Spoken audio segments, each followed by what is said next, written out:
All right, claims were live. Video playback error, neat.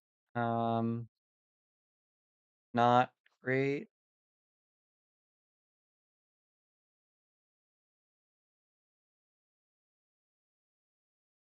Oh, it claims it's working now. Okay, reset both just to make sure this is working. One watching, all right. So it shows it's working on main channel, and it shows it's functional on the other one. So I'm just going to leave my faith to the machine. Oh, God damn it. Why is this? Please.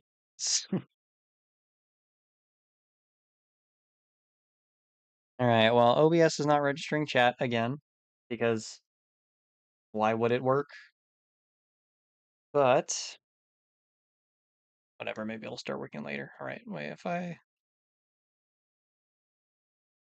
just run test, okay, it sees that. And if we run, oh, it sees both of those. Okay, wait, no, never mind. Just didn't catch anything prior to the stream starting. All right, hello and welcome back. Today, I wanted to play a new type of game.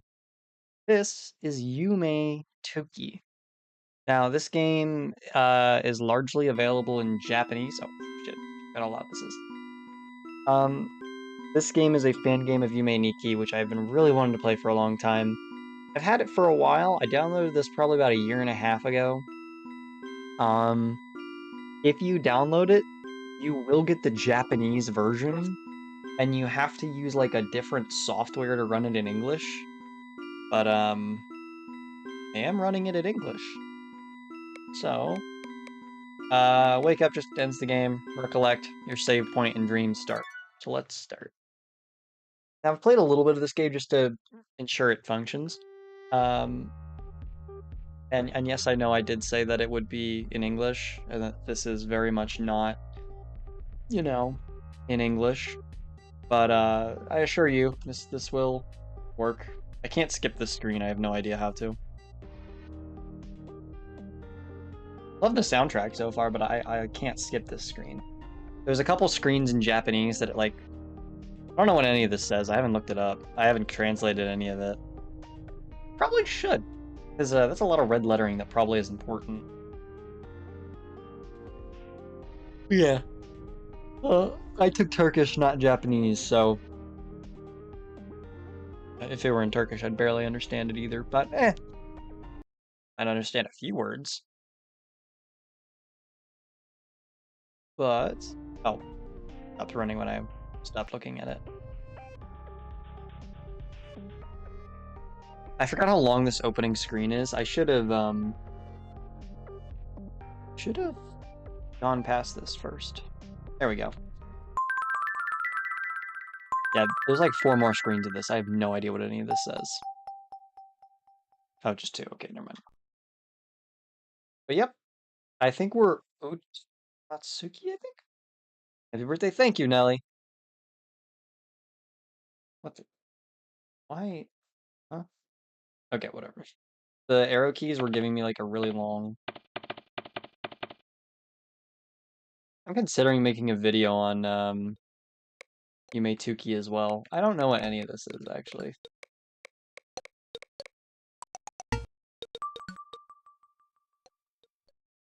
But oh well. We can't go outside. There's the computer. I don't know what data is. You play record. Oh yeah, this is version 0.114. I'm pretty sure they're up to like 1.3 something. This game is actively worked on by like a huge community of people. It's really impressive. Big mountain. Anyway, like I don't understand the point of this. Like looking outside, seeing giant mountains. I know in the original Yume there was a thing where you could go outside and there was like a chance you could see something else odd. But now we look to the stars. It's actually really pretty. I I really like Yume Nikki fan games, and Yume Nikki in general. Yume Nikki is just such an inspiring series. Impressive. All right. Hmm. We have a bunch of Nexus worlds. I don't know what any of these do because I feel like it's different from the last time I saw this, even though I haven't updated it. Which world should we go into? I think this might be the graffiti one, so let's try this one.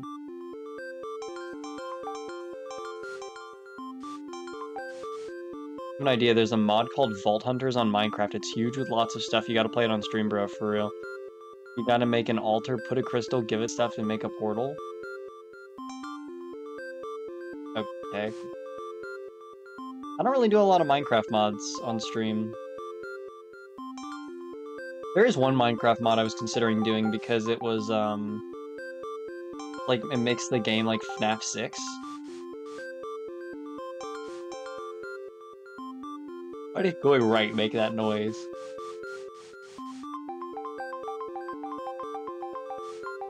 Man, this is so cool. Oh! The art is like a character. Oh. Seizure-inducing visual, I guess. That's their version of the Aztec Rave Monkey, or watch a tutorial about it. I'm horrible at explaining. Belated wishes again. Thank you. So this is like a version of, what, Prince Siddhar? I can never remember his name. Guy who created Buddhism. Or some sort of Hindu god. It's interesting, because in the original Yume Nikki, we had like a lot of Aztec Rave Monkey shit, and then this one we have... Wait, is this a six-armed deity? No, there's a specific name for this person. Is this Vishnu? Is Vishnu the one that's like the six-armed deity? Like there's fire everywhere. I don't know concretely enough about Hindu religion and scripture to be particularly knowledgeable on this one.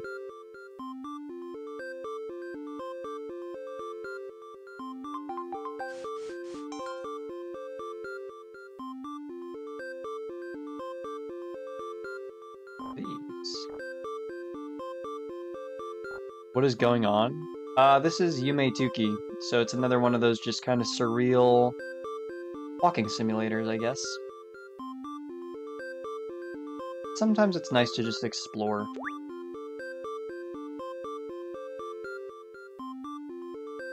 Did you just fucking electrocute me?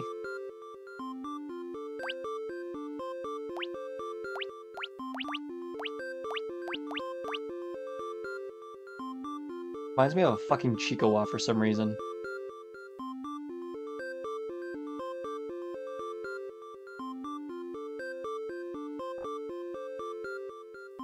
I really enjoy Yume Tuki though. I think it's such a neat game. Where are we now? Okay, I think we're back at the arms. We are, in fact, back at the arms. Okay. Wait, are we?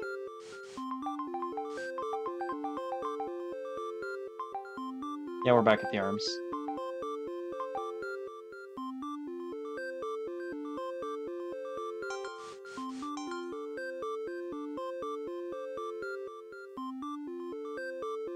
You know, at times I wish you had a larger view so you could see more of the map at the same time, but I also understand the smaller view that we're given. Yeah, these things just look like Chiikawas. Kind of funny. Really kind of cute. You know, nice to play one of these types of games. I'm glad I saved this one for a birthday stream. Very nice. Peaceful. Although the music is kind of, like, annoying me, so we're gonna wake up.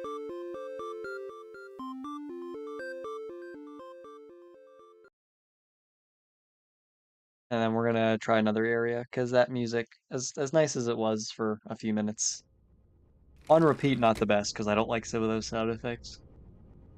They were a tad annoying. Hmm. Ooh, sorry for all the yawning. I didn't get a lot of sleep last night. I was on call till 1 a.m. with my friends, and then I woke up at 7. Does it feel like a globe or something? Like you return to the same spot again and again if you go a certain way? It's just a repeating map, or not a repeating map. It's just a map that has a very finite amount of space, so it just kind of repeats. Um, but yeah, I guess you could say it's kind of like a globe. Where should we go next? There's so many worlds.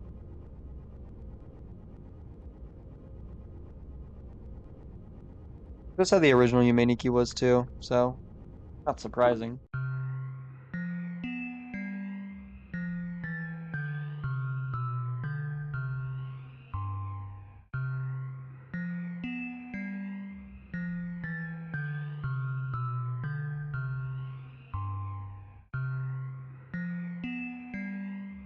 Well, isn't this interesting? Hello, hey, welcome, Mikeinator, to the stream.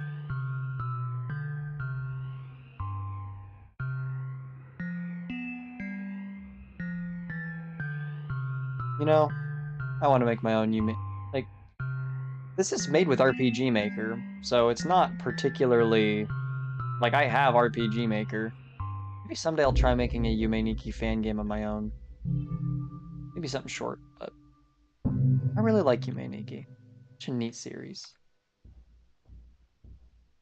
Who the fuck is our screen still black?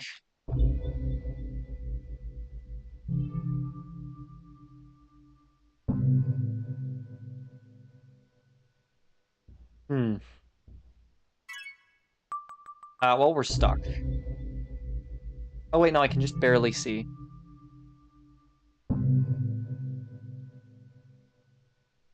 Uh, where the fuck are we?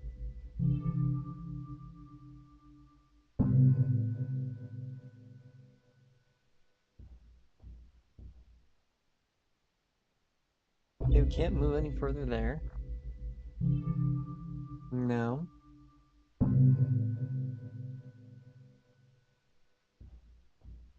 How old is our favorite skeleton turning? Don't worry about how old I'm turning. But it's a big milestone, I guess.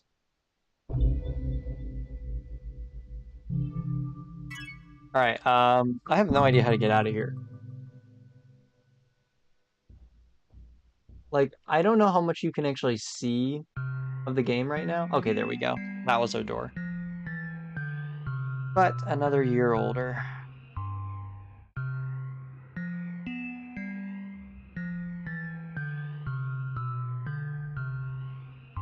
But for my birthday, I got a couple gifts. Awesome. Yeah, I know. I know it's not as interesting being kind of closed, but I don't really like talking about too much my personal information. But for my birthday, I got a bunch of gift cards and some money that is going toward the PC fund. Can't wait till I turn old. Yeah, I'm already kind of old, I guess. And not that old. But I got a perfume making kit, which I've wanted to learn for a while. I'm going to get my ordained minister license at some point. I still haven't. The problem is that you have to annually renew your ministry license. So I would be paying like $30 a year if that's still what the renewal fee is. Um, and I'm gonna be honest, that's a lot. I would still like to get my ministry license. I don't know if I'll renew it immediately. I'll renew it when I need it, but like, um, oh, this is a new room. Is it gonna be dark again? Oh, this is new. But I got a Lego radio. So it's like a Lego uh portable radio that has a something called a sound brick. I still don't know what it is.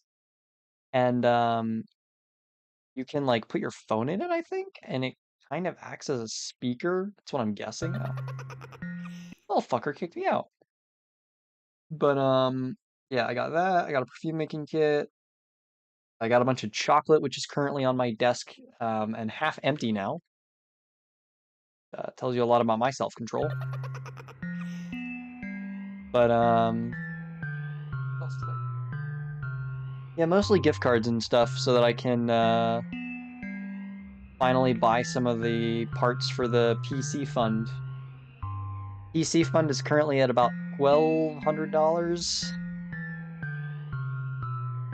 So I've been saving that up over the course of how many months has it been?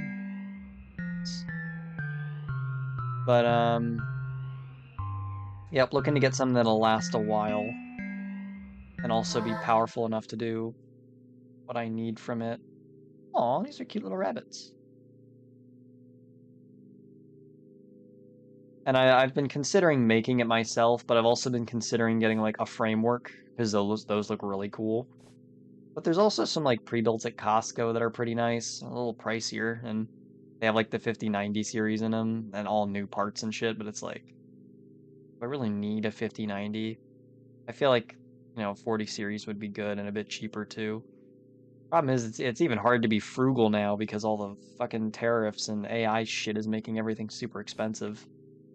Like Nvidia's barely even doing consumer graphics cards anymore. They're mostly doing AI focused cards. Which like AI is just a bubble that I wish would pop soon. Like as neat as it is, kind of fucking ruining things, I'm gonna be honest. Same with the CEOs that keep pushing it. I don't care that it's a new trend. I'm not a huge fan of it. Well, not that I'm not a fan of AI, but I feel like it's being pushed too much. Too much into things it doesn't need to be in.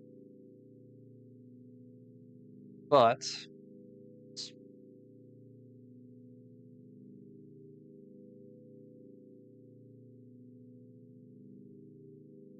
I am just hoping I can get that PC before. Maybe I'll see if there's any like November Black Friday sales online.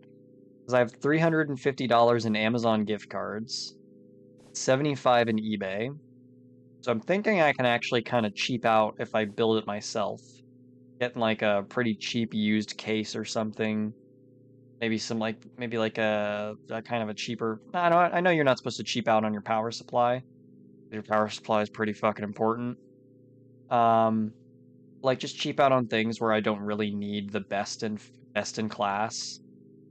Um, I would like more than 16 gigabytes of RAM because I found that my fucking browser and operating system use it so fucking much. Because I would still be running Windows 11. As much as I wish I wouldn't have to rely on it, it's the most used operating system for a reason. It's got conveniences that I don't really have in other browsers, or not browsers, operating systems if I decided to change. But I will say I would be running virtual machines off of it, probably managing my home lab when I eventually get that all built up. I still need to route my modem, or wirelessly bridge my modem to be able to go to my other router. I have a second router I got from someone as a gift, and well, not recently. This was from a while ago. They just had a spare router, and they were like, "Hey, you want it?" And I'm like, "Oh yeah, fuck yeah!" So I can route that under my network and have my own private network that I can create my Plex server on. My Plex server is already installed. I just need to connect it to the internet. Problem is, the fucking way I set up the computer, it doesn't connect to the internet, so I need to plug it into the Ethernet on my Switch. Just got an ad that ran alongside the stream and muted it. What? So weird. YouTube's been very fucky recently. They've been adding a bunch of features I fucking hate. Like I get bothered every 30 minutes on like, hey, would you like to take a break? Or hey, it's near your bedtime. Maybe you should take a break. And I'm like, bedtime. I own the account. Also, like I pay taxes through this fucking account. You know how old I am. Well, not entirely, but like, I very clearly to YouTube have like shown myself as an adult. And it's like, well, check your bedtime. And I'm like, what are you talking about? I don't even qualify as like a child on my fucking anything. I haven't visited your streams in a while, but happy birthday. Hope you're doing good. Thank you. I'm doing pretty good. I have that a lot. Yeah. It's fucking putting child settings on me, even though I've like very much proved I am within their range of what an adult is. Like, how many? Do I need to be fucking 30 to be considered an adult now? It's annoying.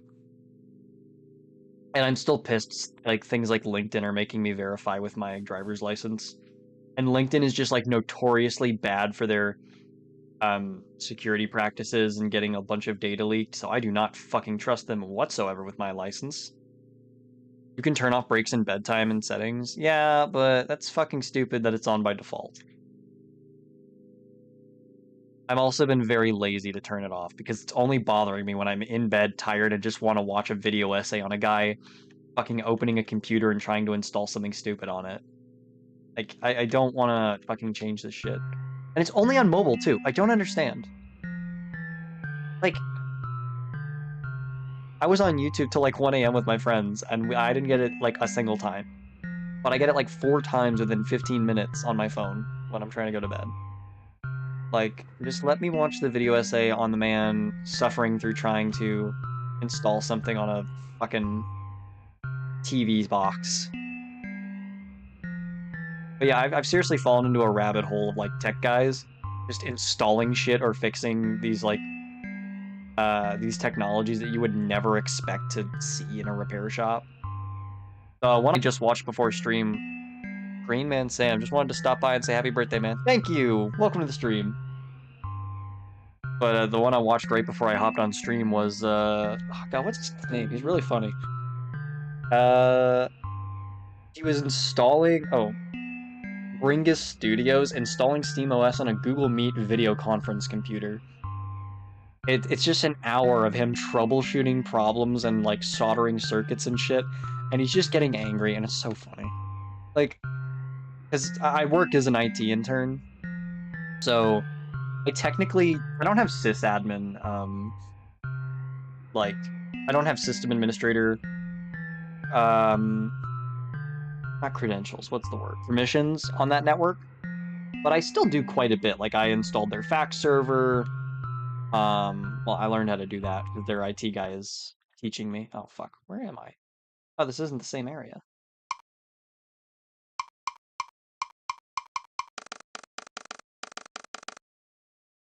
Weird.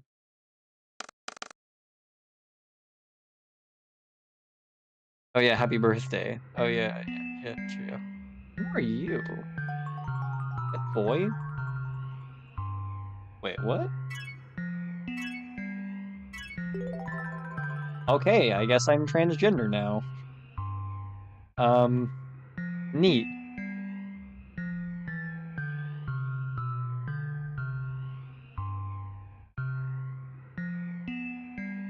Yappy Yad Trib. What the fuck is this? Oh, you won't let me interact with them. Can I? Okay, I can't go in that area. But, oh god, what was I saying? Oh yeah, I'm still studying for my A+ certification exam. I've been very bad at keeping consistent with studying for it. I've been watching this guy, I think he's called Professor Messer, where I've just been learning a lot of stuff from his video course series. I had to go because my dad called me for something. All right. And I've just been like learning the A+ certification stuff from him, and I've been so happy like being able to just skip entire videos because I'll look at the overview and I'll be like, oh, I know how to do this. I did this at my internship, or I built this, or I've solved this problem 100 times. Um, what the fuck is that? Who knows? But it'll be like, make sure you know how to troubleshoot this, and I'll be like, oh, I had to fix this for someone, or I had to.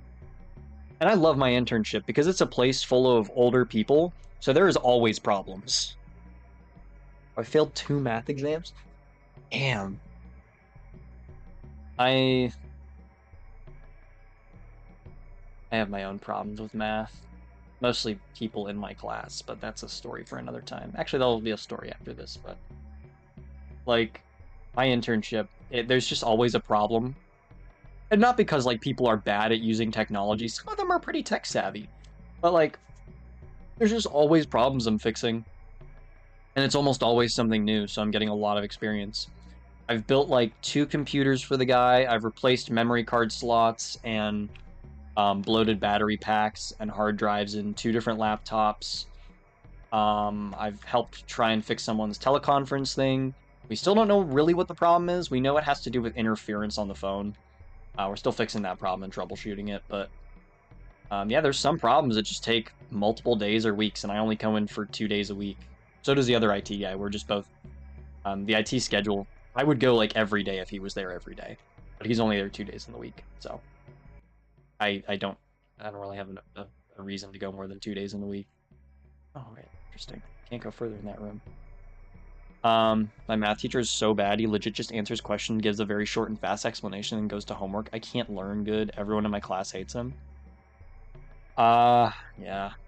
Even the nerds do. 5 classes of people made protests in front of the school to fire him, and he still hasn't gotten fired. Someone kept asking to go pee, but teacher said no, and his thing bursted. Poor guy, I hope he's fine. My school has had a history of bad teachers, some of which still teach. Nothing like pedophiles or anything. There's no teacher, to my knowledge, that has done that in my school. But like we had this fucking... Okay, I know that this is a problem nationally in my country, but AP US history, which is supposed to be a higher level of United States history, you know, me being a fucking social studies nerd, of course, not everyone's going to have US history. They're going to have their own country's history as a core subject. Like, as a fucking history nerd, I wanted to take AP US history, which is supposed to be considered college level United States history. And I would just be so fucking upset at the shit they're teaching because it would just be straight up wrong. Especially stuff relating to like war and military. Now, I know that can be touchy, but like, I am someone who works with veterans. I, appreciate their service, and I'm a fucking nerd, so of course I love learning about that stuff.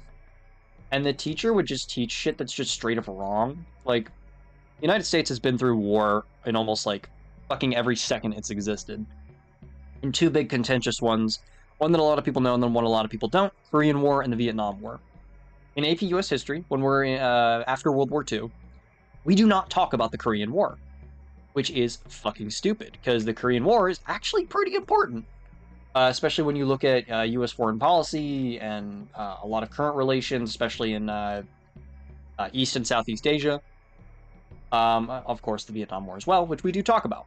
But we don't talk about any of the fucking implications of us being there. And our teacher was like, okay, it's the only war we ever lost. Like, no, we fucking didn't. Like, the United States has lost really no war that we've ever entered. And you can get semantic about it, but, like, I know I'm going on fucking rant again, and I'm going to come back to the math thing, I swear, but, like, Vietnam War, people say that the United States did not win the Vietnam War because communism is still in Vietnam. I think it's still in Vietnam. I don't know if they had an uprising or anything. But the thing is that the United States had something called the 12 Days of Christmas, where, or I think it was called I think it was nicknamed like the 12 Days of Christmas, where all throughout December in the last year of the Vietnam War, where we were officially fighting, we bombed the shit out of northern Vietnam with B-21 bombers, I believe. B-2s? No, not B-2s. B-2s weren't made at I don't think. I think they were B-21 bombers. And North Vietnamese said, we're still not going to surrender to you. And then they sent 60 of those same bombers at the same time to bomb the entirety of North Vietnam. And before the last bomber got back, the North Vietnamese surrendered and said that they would sign a peace treaty.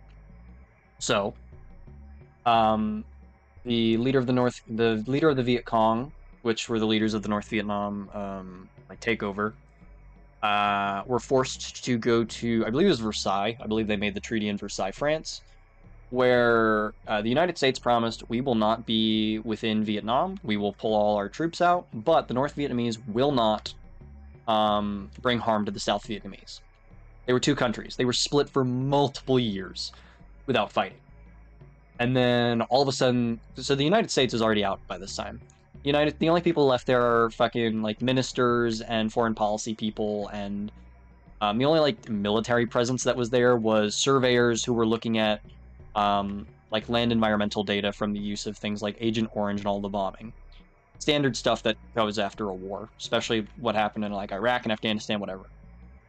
So like I think it's either 2 to 3 years later, North Vietnamese come back into South Vietnam, fucking wreck the place because there's no military presence, because they were supposed to be fucking following the treaty, and they take over South Vietnam.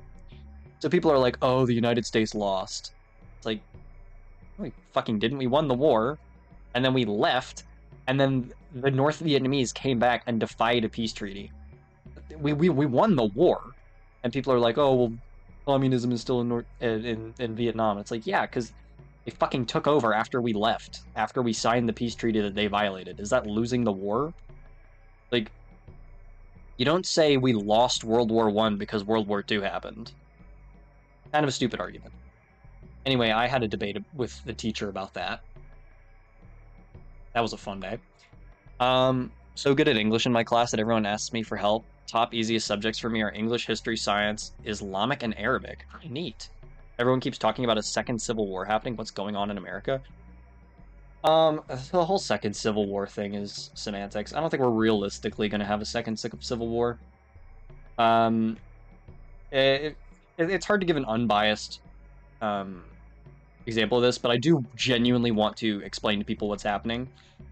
And this is without my bias. I'm going to try and be as unbiased as possible, so that one, Americans who are in the chat can, not fucking complain about, oh, you said that wrong.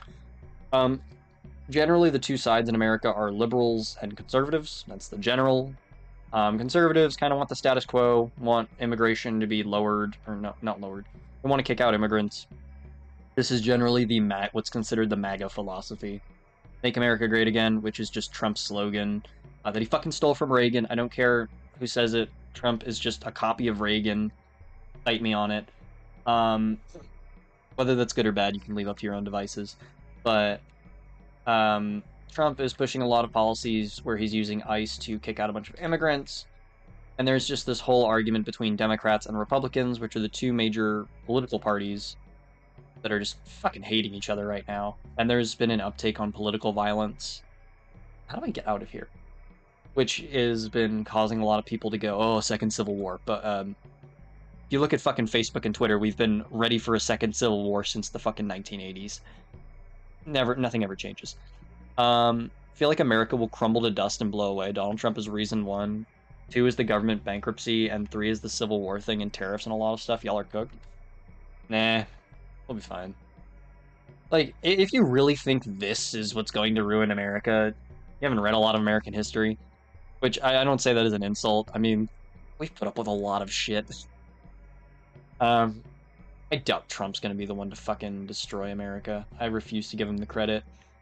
But, yeah, he's not, in my personal opinion. Of course I have my personal opinions on him. And I know people who like him, I know people who don't. But where the fuck am I? But, his policies are dumb. I do not like some of them. Some policies, I will say, are good that he's put into place. Others, not so much. That's with every president, though. There's pros and cons. Now, how many pros and cons is what determines what a good president is. That's up to your own opinion. Which I say that a lot because I don't want to, like, force someone's opinion or convince someone of a way of thinking. That's not what I want to do. Not what I'm here to do. If I'm going to talk about politics and things, I wish to educate, not indoctrinate. There are some people who will tell you one thing. I will try and give you as metered of a perspective as possible. I don't really want to, I don't want to make my political opinion fact to you guys. I 100% believe that anyone who's watching my content has the ability called critical thinking. At least I would hope. I hope and pray that you all have that. So, my school doesn't teach outside of Middle East a lot. Yeah, exactly, and I wouldn't really expect, I don't expect Russia to have a U.S. history class. I would kind of expect them to have Russian history. So it's reasonable to understand why you wouldn't, know a lot of the complexities of other countries' politics. Like if you were asking me about the like history of the Middle East, I can give you some stuff. I can't give you probably as deep of a knowledge as you do or as you have. I can give you a lot of information about America's presence in the Middle East, but I can't give you much more than that. Well, it depends on the country, but like there's a lot. I can't interact with this? I can. Wait, can I just sit anywhere? Oh, weird.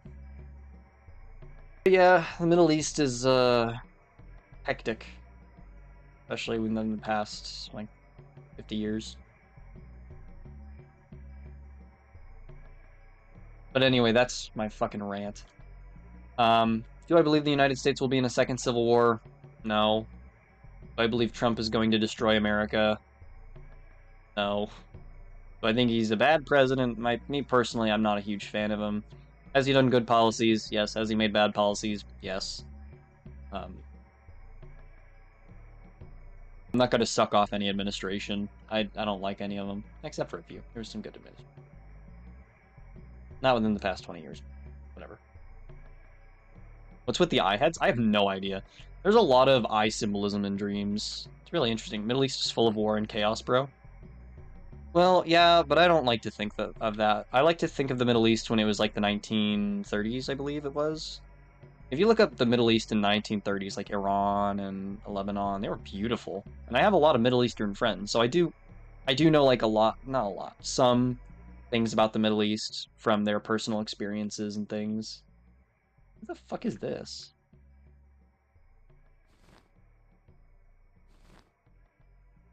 Can I interact with him? No, I guess I can't. Wait, what?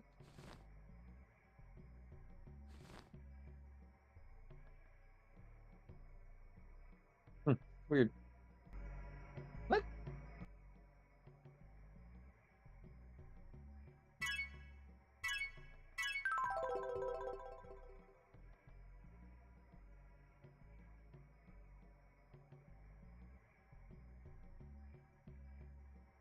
But like Middle East used to be beautiful. It's cradle of civilization. Um, Civilizations like Mesopotamian. I think Babylon was also in the Middle East. I think it's considered the Middle East.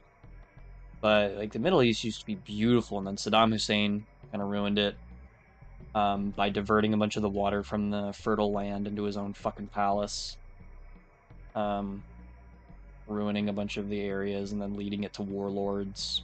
You could say the same for Africa as well, but there's some parts of Africa that are beautiful, ruined by things such as colonization and etc.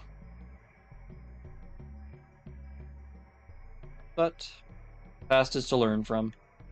Hey, where the fuck am I? How do I get out of here? I'm trying to figure out the way out.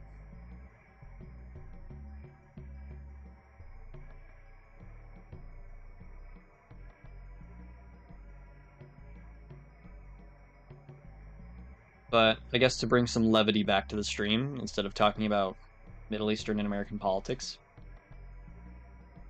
I remember what sparked this conversation, Nelly mentioning their math teacher. My fucking math teacher was a piece of work. In history class, I learned that some people in my country put a general and commander of the British or Portuguese Navy on a cross or something like that. Brutal. Yeah, you should read the Canadians' war crimes. They called it the Geneva Checklist for a reason. But my math teacher, the reason I had to transfer out of his class, it was an AP math class, AP pre-calc, which I don't know why the fuck there's an AP pre-calc. That teacher did not speak English very well, and he wasn't good at explaining shit. So I'm in an advanced math class, of which I had explicitly asked not to be in, by the way. There was like 4 math options for my grade, and I explicitly asked that they do not give me this one, and they gave me that one. I'm like, well, you know what? Fuck it. I'll just make the best of it, and I won't transfer out. Like, figure it out. Geneva checklist. Oh my god, yeah. Read the Canadian and Japanese war crimes. It wasn't the Germans who created the need for the Geneva Convention. Not by a long shot. Germans may have been cruel. Canadians and Japanese are deceptively kind. But the the teacher, I got like through 3 weeks of his fucking class. It was brutal. I was gonna fail it. I would not understand shit. And then I finally figured out there was a lower math class that I could swap with my other with another period. So I took that immediately. And like it is a different level of frustration because now I understand the math. Like I really like the teacher. He's a retired military and he's super funny, but he also has kind of a short temper with people, especially stupid people. But I guess I kind of do too. But the people in that class are so goddamn stupid. Not all of them. There's some nice people in there, and there's some people who are smart, and there's some people who are trying.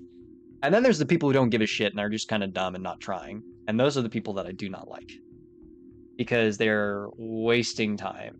Well, I can't say like wasting time is the problem. They're just twats. MN. The fuck? MNE? Is there a point to this? But that teacher, I swear he's gonna have an aneurysm and someone's gonna like tap his neck and he's just gonna faint with how angry he gets at those people. Which like I don't blame him, but like I feel so bad for him. I don't understand how this room works. Okay, where the fuck am I? But can I reach that guy?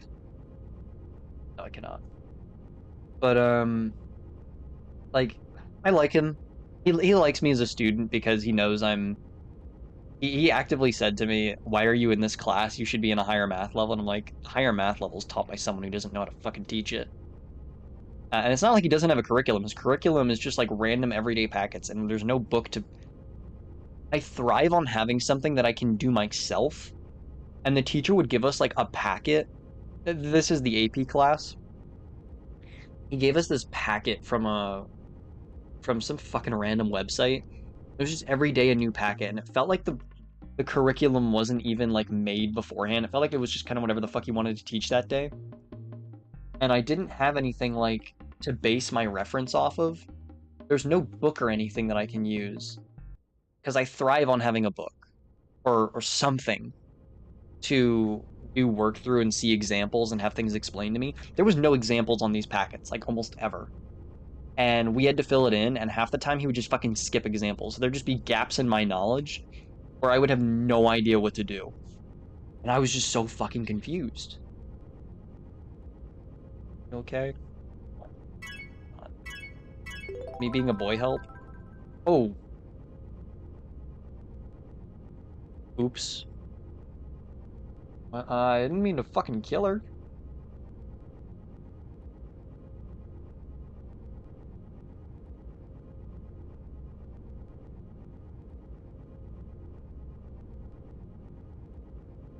Friggin' packet. Yo, like every day.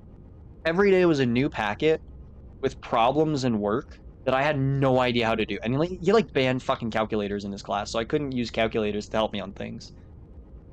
So I had to determine algebraic equations just mentally. And it's not like it's simple algebraic equations. Like you had to use so many rules to figure out how to draw the graph without seeing a calculator or checking a calculator for work. And just like I don't want to do that. I don't feel like I should need to know how to do that. The calculator can fucking tell me what the graph looks like when I plug it in. Yes, I understand what these numbers do, and I can give you a general direction. I shouldn't plot every goddamn point of it. Whatever. Or when I search the conflicts of the USA, first ones are the British getting their ass whooped, and it's by one emirate, not all of them. Oh, conflicts of the UAE. I was thought it was the US. I don't know a lot about the UAE. I only know some of their regulations regarding like online stuff in Roblox. That's the limit of my knowledge on the UAE. But yeah, I have no idea where the fuck I am. I didn't know that the UAE won a war against Britain. Well, one emirate. Because I know the UAE is kind of like the US, where it's like a couple different countries just kind of decided to be together. But other than that, I don't know very much.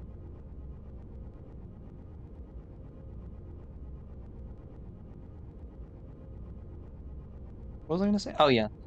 So it felt like payday where I'm going from DSOD to like mayhem, where the math is like I'm doing the same stuff by the way. I'm not doing different math.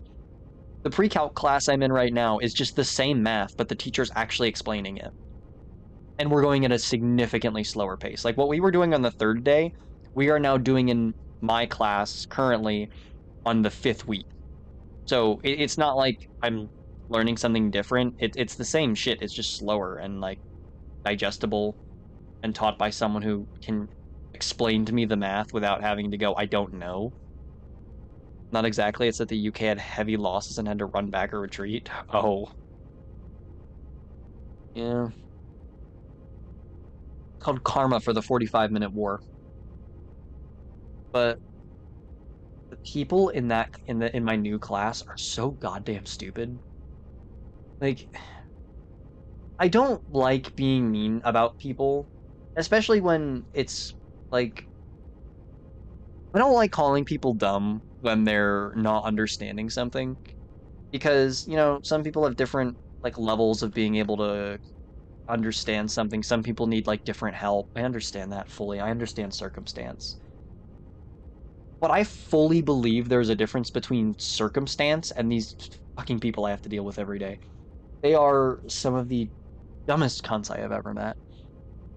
And it's not because like they're not understanding, they're just being a nuisance to the teacher.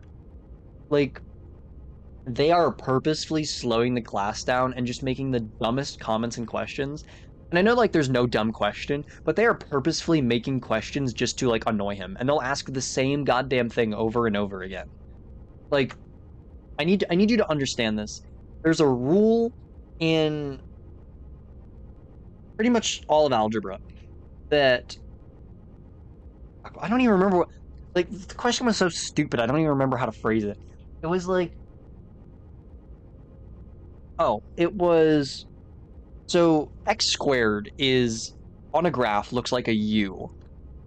And I want to let you know, these a lot of these people are seniors in high school.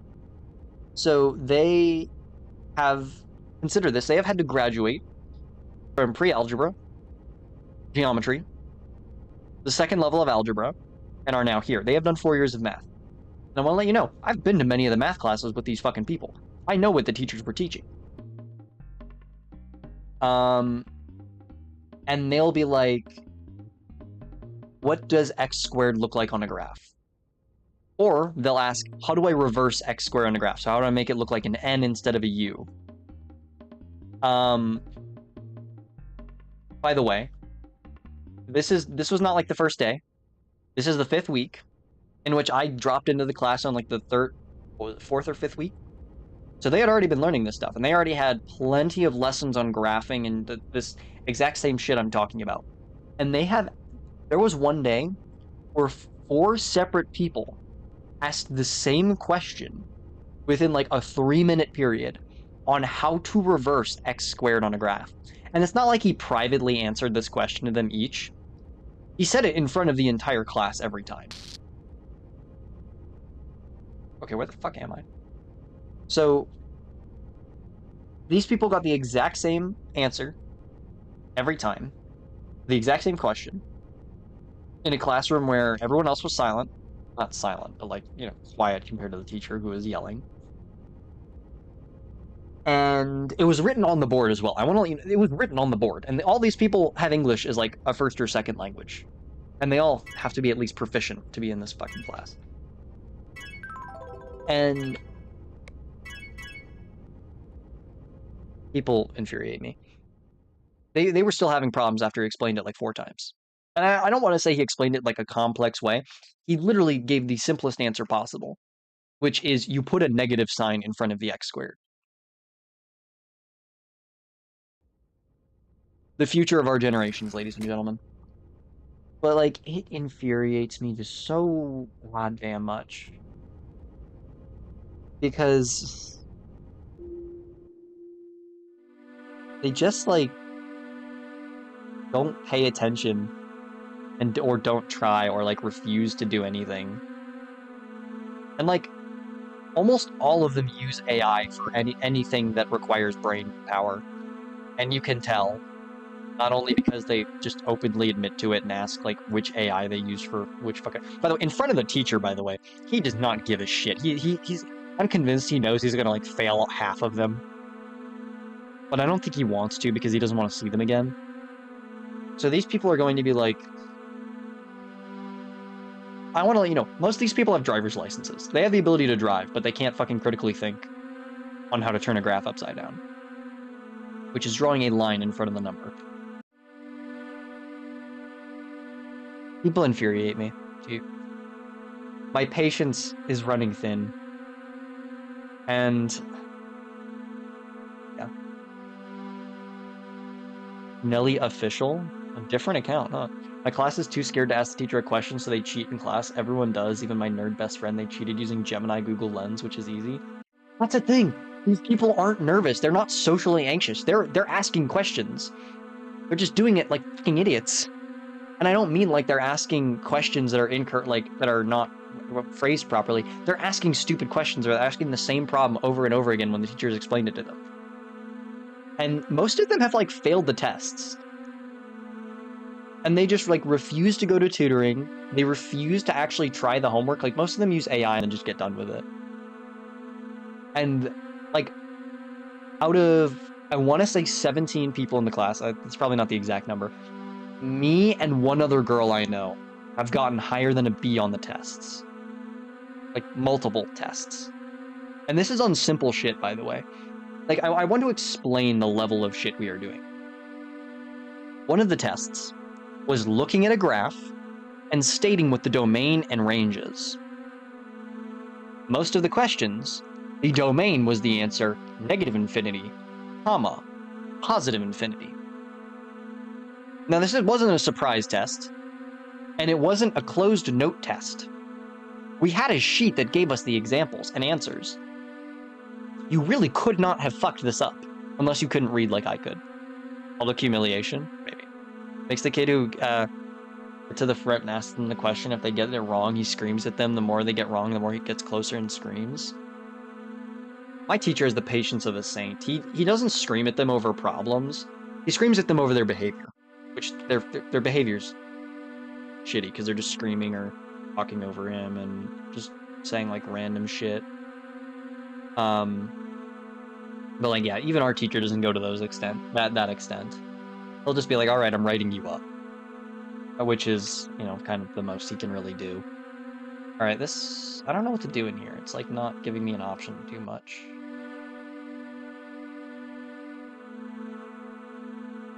But yeah, I just get infuriated with people. That's why I like streaming, and that's why I like my internship, because even if at my internship people are having me solve like what I might consider a basic problem, it's most of the time not even their fault, and they're trying to learn, or they're just like not good with computers, and I don't have to explain to them the problem. I just have to fix it for them and tell them what not to do. And most of the time, they don't do it again. They'll be like, all right, I don't want to deal with that again, so I'm just going to trust you. Or if the computer breaks, they call me and they're like, I just need to fix the problem. I just need to fix the problem and like be nice to them. That's all I need to do. And that's wonderful for me. Because I don't have to sit in a computer class where I understand the subject and have someone else watch them try and learn it from someone else while they're not paying attention. Like, that's the equivalent of the difference between like what I do when I'm working and what I do when I'm having to learn. And this is what like a majority of my classes are like too. Now, I'm not saying they're all dumb. There's some very smart people in my classes. Gotta go, Rosa. Bye. Also, happy birthday again. Thank you. Like, I'm in classes with a lot of smart people. There's just so many people that just are fucking giving up or like succumbing to AI, making them dumber. Or they'll just use AI on everything because they don't want to put in brain effort. And even the smart people are doing this, so I don't know what's happening. It's crazy.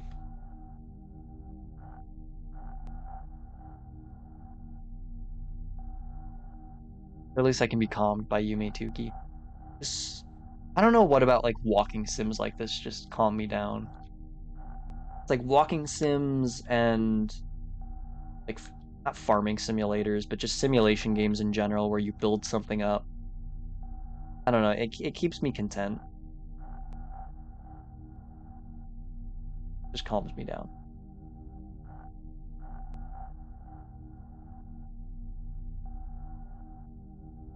Being an angry person is not good for my blood pressure. But at least I'm not a violent person because I do not have the body to facilitate being violent. I would get snapped like a fucking Slim Jim. But you know what? It's just what keeps my anger on the inside because then I don't have to yell at people calling them idiots. Oh, what is this? Oh, screen's gone black. I hope this isn't one of those black rooms again because that would be fucking annoying as shit. Oh, cool. What is this? Oh, where am I? Have shifty eyes, you must be trustworthy. How do I... Hey, you don't transport me anywhere.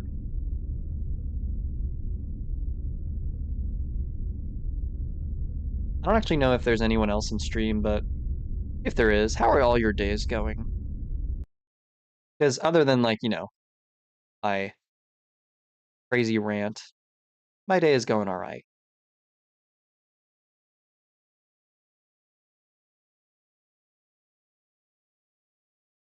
Mm.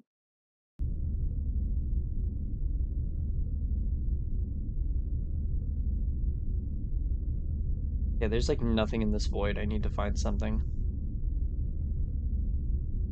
Is the red thing up here? No, but there's... Oh, what are you?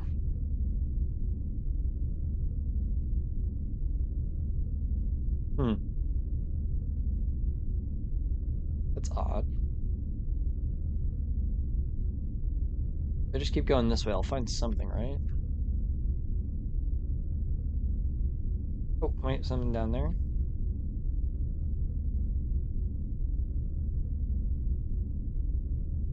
Nope, I could have sworn I saw something in the bottom left corner. We got this guy again.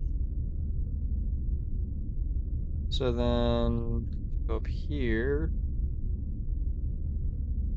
Be the red guy? What's up here? Saw that already. What the fuck?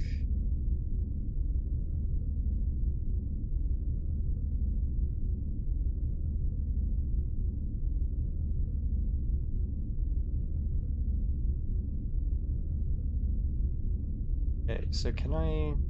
There's something here?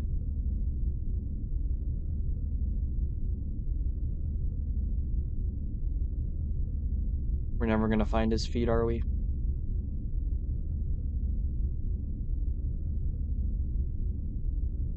Oh no, we did. And there was no benefit to doing so. Alright, whatever.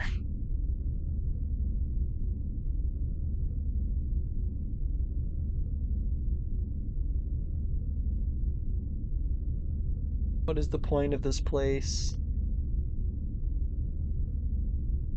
Uh, I like that WASD and arrow keys are also supported on this game, because I think Yume Nikki only supported arrow keys. But honestly, I've gotten so used to arrow keys with like how many RPG games only support arrow keys that we're doing this with WASD.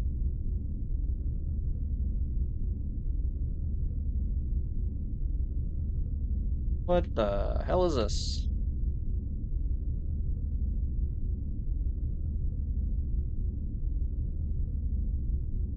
Is it enterable? No, I can't enter this. Oh, dang it.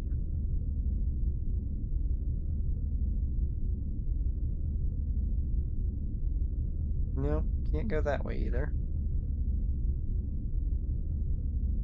Hmm. Are you enterable? No. Oh, no, I tried you. Um,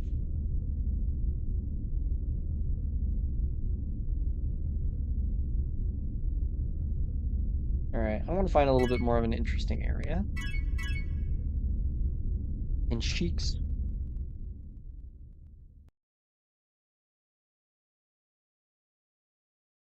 I like the little sheep animation. Nice. Probably like a 1 in 2 billion chance that something else happens instead of that. Try to make my little cousin play Undertale slash Deltarune only to realize with horror that his keyboard just doesn't have arrow keys. Or doesn't have arrow keys? That's weird. Wait, doesn't Undertale support WASD?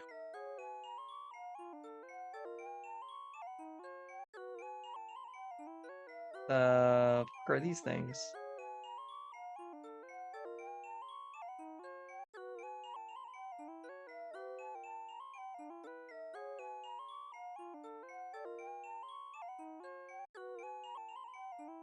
Yeah, I fucked up their pattern. I wonder if they can form back into a cross. Probably not.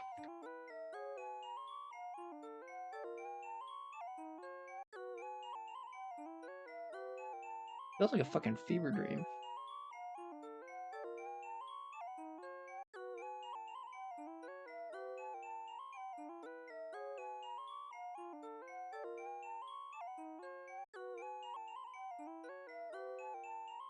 A lot of gravestones. I still find it kind of interesting that some of these gravestones are like crosses instead of just the more traditional Japanese like stone pillars. Is that like I'm sure the cross is just like a European Christian thing for graves. They're like the general headstone style that we have with crosses. The fuck is this thing?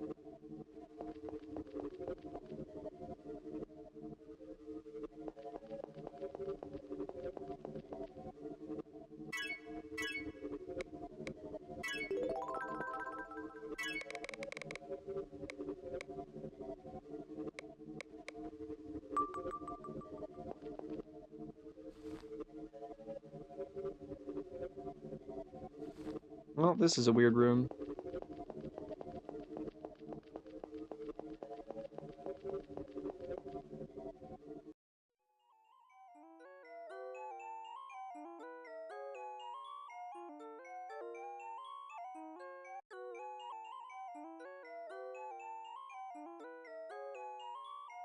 I like how weird this game is. It's soothing weird. Hmm.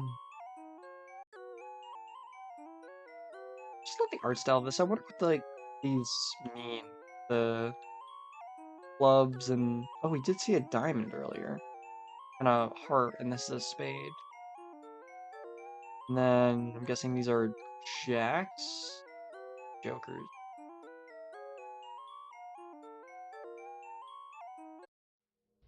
What it all means.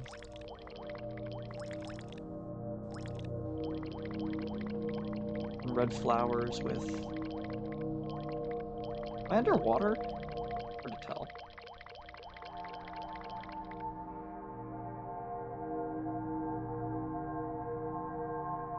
Interesting, you can change your sitting position.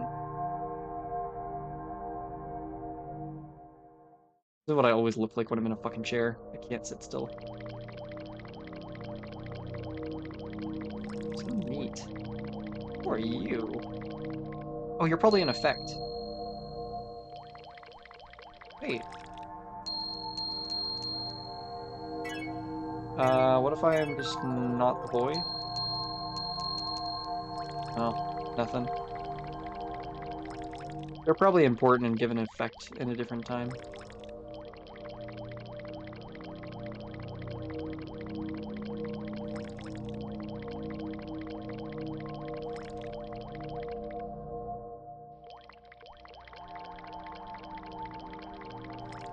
No, I wouldn't mind just being, like, being lost in one of these worlds with, someone. That could be nice. I think these, like, puddles are deeper. Ding, ding. Soothing.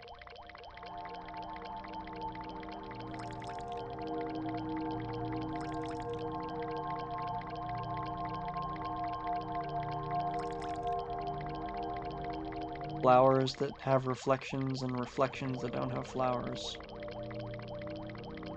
Interesting.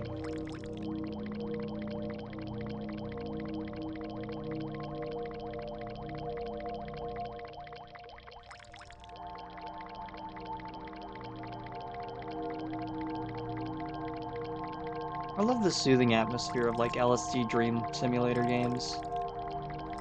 Both eerie. I feel like Yume Nikki perfects eeriness with a sort of soothing therapy.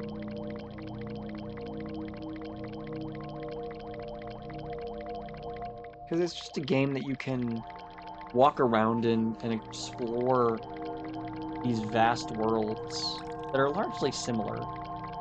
Well, in their own way of being similar environments of what they are, but, you know, I guess that explanation doesn't make very much sense, but just explore dreams.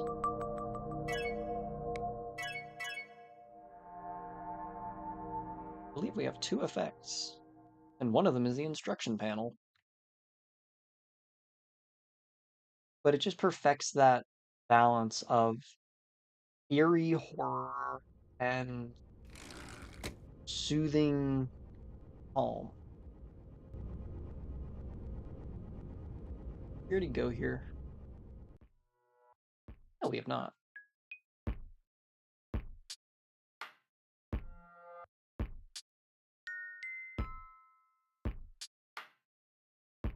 With this soundtrack itself isn't really creepy or soothing, really, honestly. But its mixture with the environment just gives it a whole new feeling.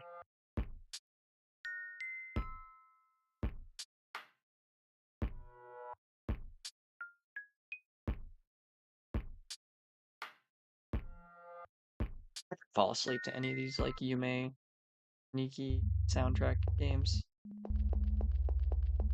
Whoa, you're someone who I've never expected to see. Neat. What if I'm a...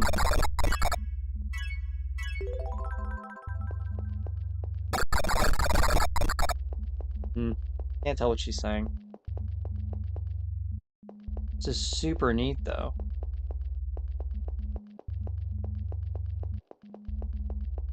Probably not much here. It might be one of those dead-end rooms. Unless I have a specific effect to make her do something.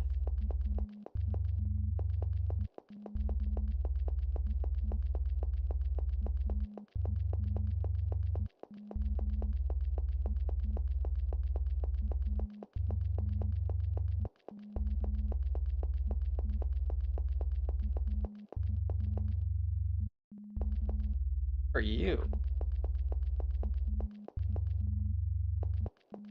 There's gotta be a way into his enclosure.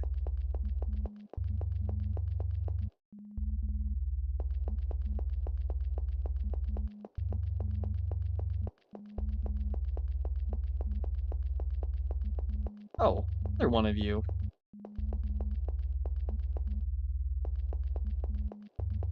Actually, yes, I can, but you give me the same sound. Uh, they're cooking with the music. I'm not sure what exactly, but they're sure as hell cooking something. Yeah, and they are. It is something. God, I can't read that. Oh, new room.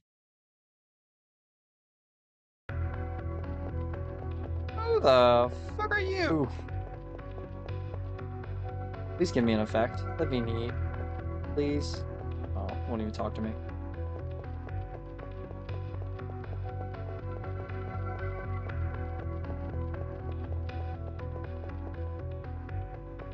No, nothing.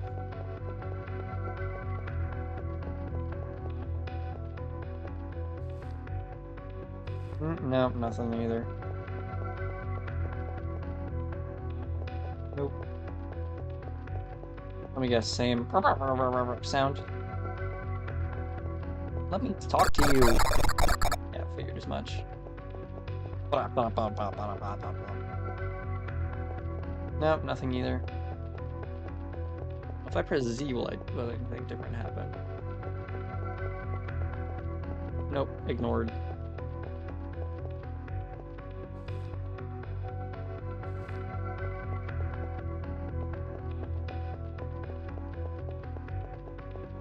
Oh, purple robot. Will you talk to me? Nope.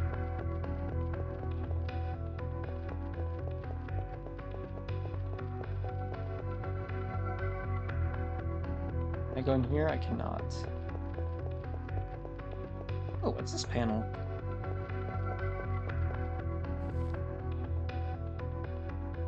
Oh, I want to check something.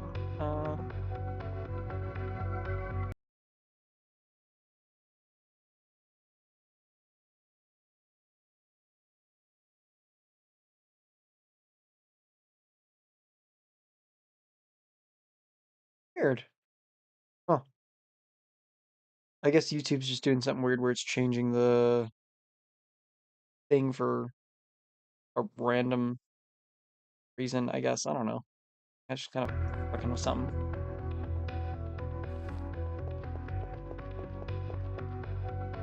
I'm actually really enjoying the soundtrack in this one. It's a somewhat ethereal sound to it.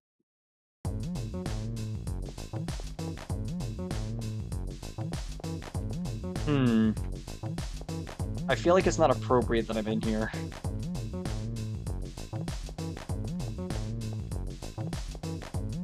Someone is making their fantasy an RPG Maker. And, I don't necessarily disagree with their dream, but I have a question. In fact, I have a few. You talk to me?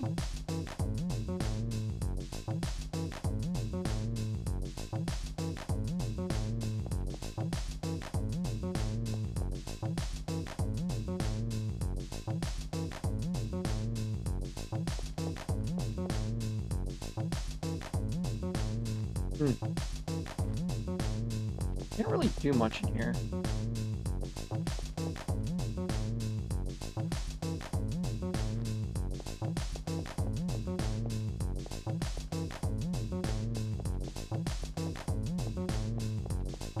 Feels inappropriate I'm in here, but sound was fucking awesome.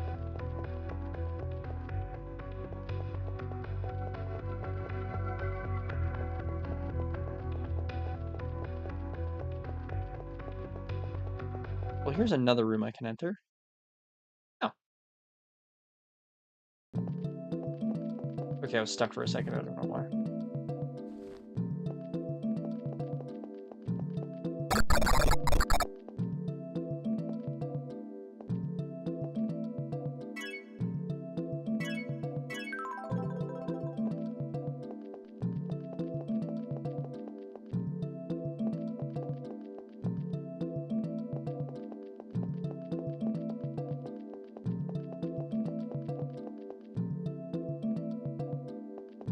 Oh, another area.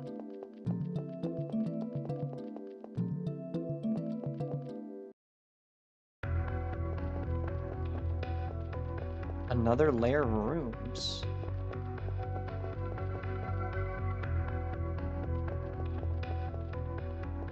I can't go that way.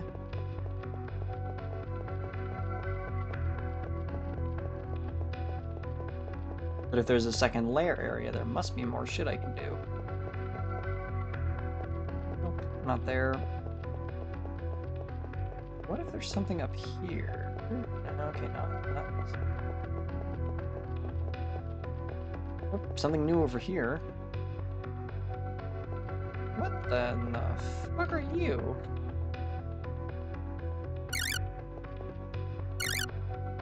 What kind of noise is that?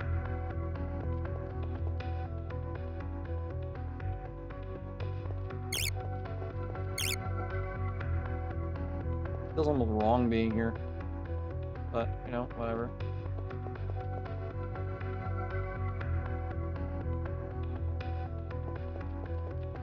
Oh, another window. And I can't go past this area.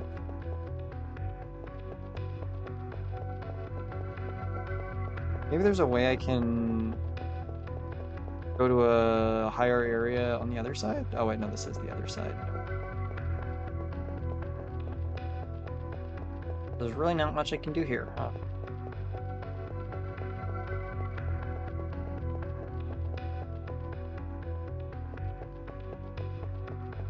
Oh well, try this way.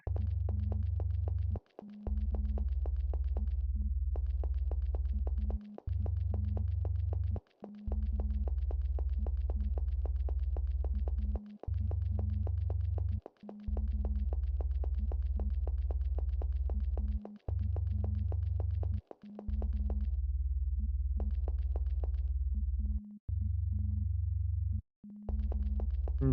Nope, nothing there. I wish I could see what he was doing.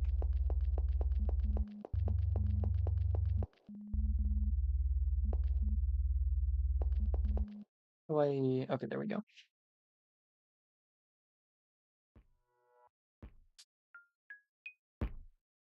Now we're back to this weird area. I don't mind. It's not terrible. Odd.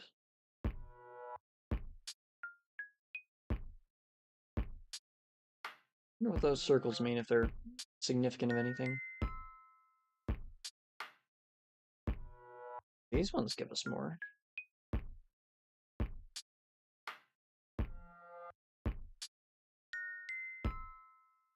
Hmm.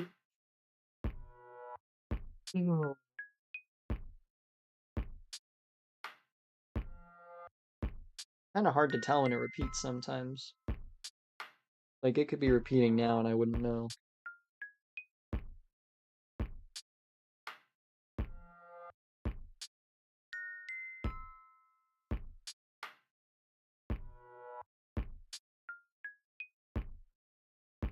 Bim, bim, bim, bim, bim.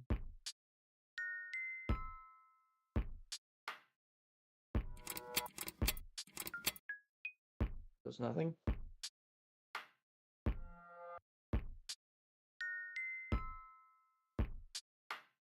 Hmm. Where do we go now? We can go down. Yeah, we can. Go this way. This is a new sign.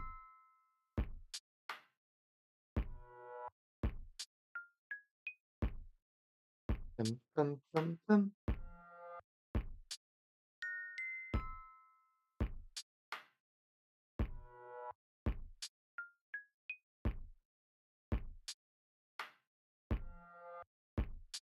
Ugh.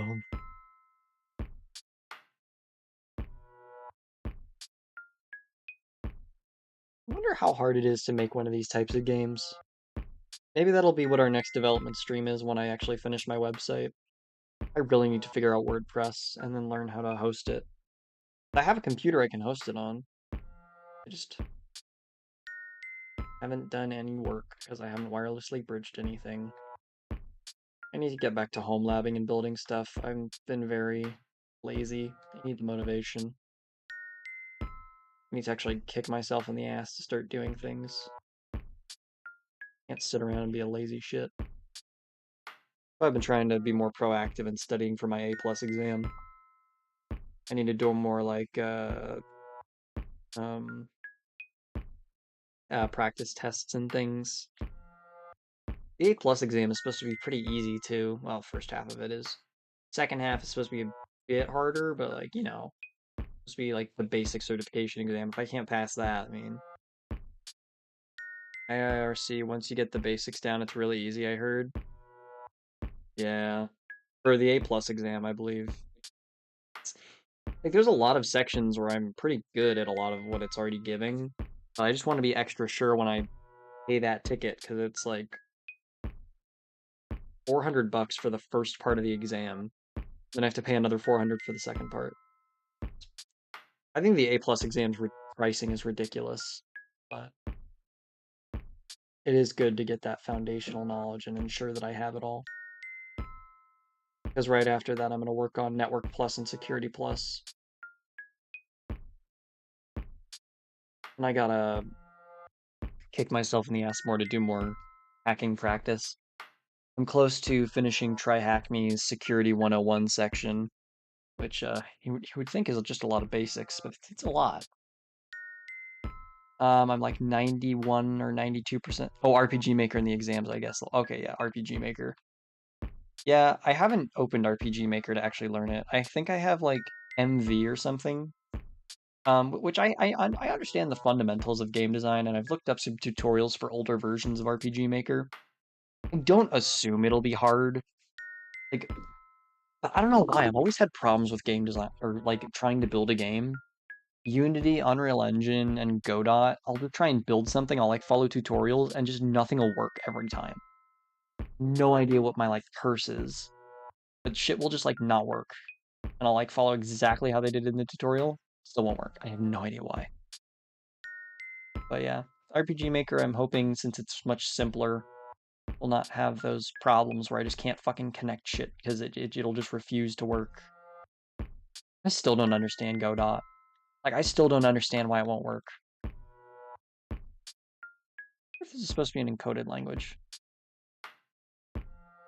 But I've been learning like cryptography, both encoding and decoding it for our ARG projects so I can get better at actually solving puzzles, whether they be monophonetic or aristocratic. I still have that book I got from B-Sides. It is their cryptographic challenge. I never got past the first section, which is here it is, page 22. I got to explore the narrow tunnel to page 67, the glow mushrooms, and then space to explore the side passage, get turned to page 67. Which I'm pretty sure is not what you're supposed to do. I brute forced it and I don't think I got the correct answer. But going to page 67, does talk about the glowing mushrooms, which would make sense. But whatever. I've considered many times over the years making a visual novel with RenPy and Python script, but I've never had the motivation to actually start and learn. I've wanted to make like visual novel gag games for my friends, but honestly, I would make a visual novel if I had the art. I don't have the art or artistic skills. But like, I think I could write a decently compelling visual novel. Brute force is the best force, yes.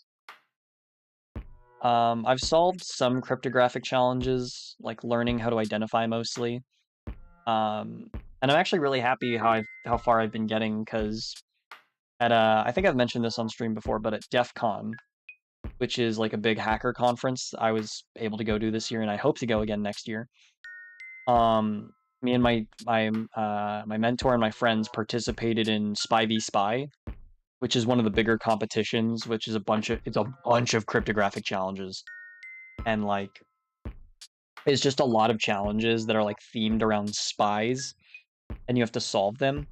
I solved a majority of our puzzles for my team. Now, granted, we didn't get very far; we weren't very highly placed, but solo, I got a lot of things pretty well. And I learned a lot of techniques for how to code break and how to identify ciphers from that. But there was a lot of sections I got stuck on. So now with my cryptography book, I'm hoping that I can get much better for next year. Because next year is the goal. Okay, we're just kind of going in fucking circles. Next year I hope to get farther.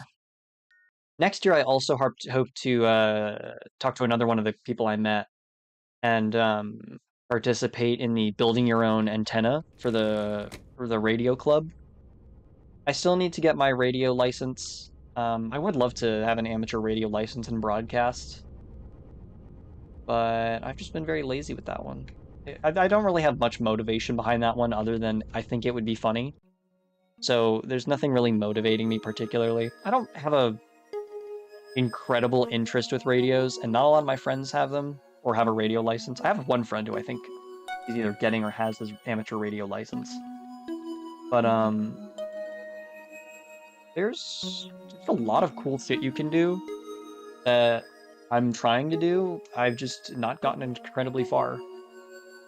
Like, I've been trying to make my own colognes and soaps and just do models and shit. The models are not going very well. I'm not very artistically inclined, and I don't have a lot of supplies.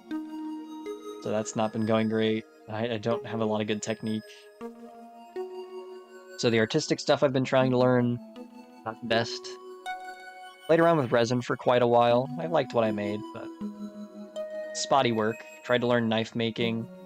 My 12,000 RPM angle grinder was a little excessive. My dad is also a radio guy. We even have an illegal antenna that has more range than legally allowed. No, you don't. You definitely do not really have one of those. Yeah, the FCC has some weird regulations that I don't quite understand about radio license. I believe it's the FCC that manages radio. Yeah, no, it should be the FCC. But yeah, I haven't learned how to deal with any of it yet.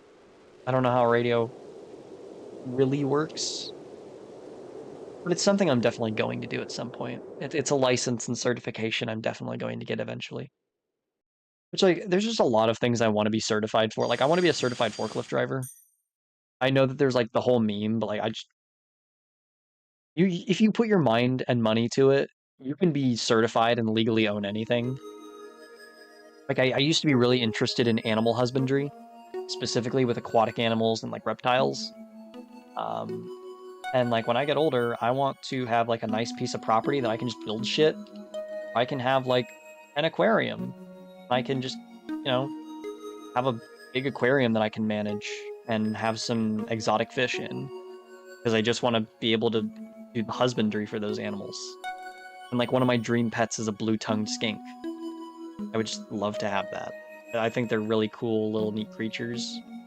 I love my cats, of course. My cats are my #1 priority. And my room is a paradise for my cats because they just love rummaging and hiding through all the shit I have, like the 11 computers I have roamed around here that I'm either going to be using for servers or a variety of other things. Like, I've just been taking people's junk, to be completely honest. I mentioned before how I had a friend of the family who, his husband sadly passed, and I got his husband's computer and his old phone. And since then, I have used both of them for like burner devices, especially at DEF CON, where I learned how to put NetHunter on a phone and how to change its OS. And the computer I disassembled and learned where all the parts were, how it all worked. And since then, I have used it to burn shit onto CDs and try and use it as like a device for hacking competitions. Who's messaging me on Discord? Who has added me? Oomst. What does one man need 11 computers for? Any of my friends have said that. Forgot the ping to confirm it's you. Happy late anniversary of survival. Thanks.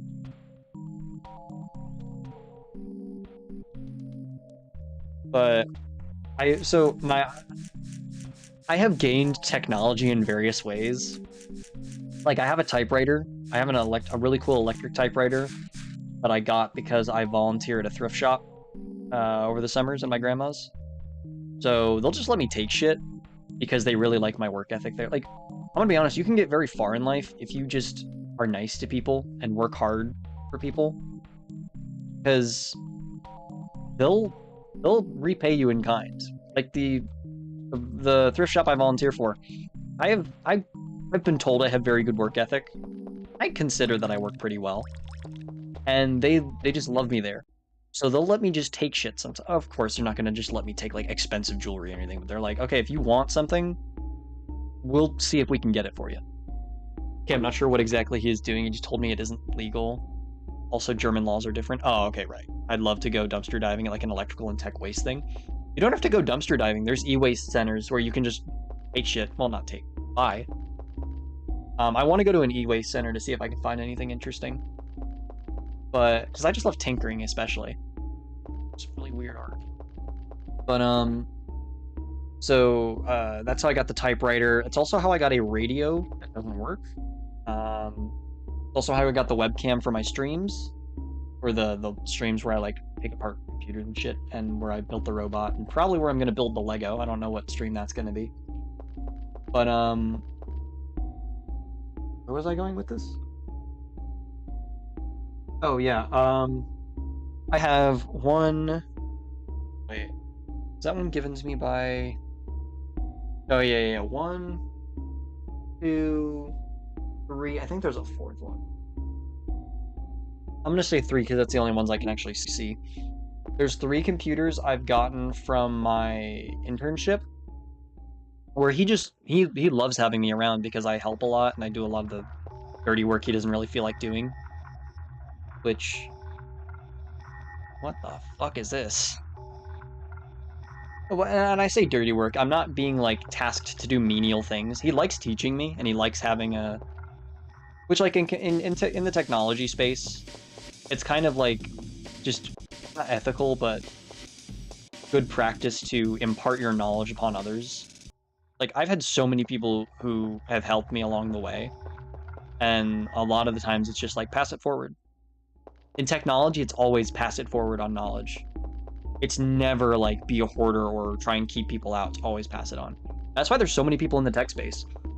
Because you can, like, there's a lot of people who want to mentor others. Like, even me, when I get to a point where I feel like I'm good enough in my field, I'll 100% take on not an apprentice, but like a mentee to pass on what I've been given and what has been afforded for me for what I've done.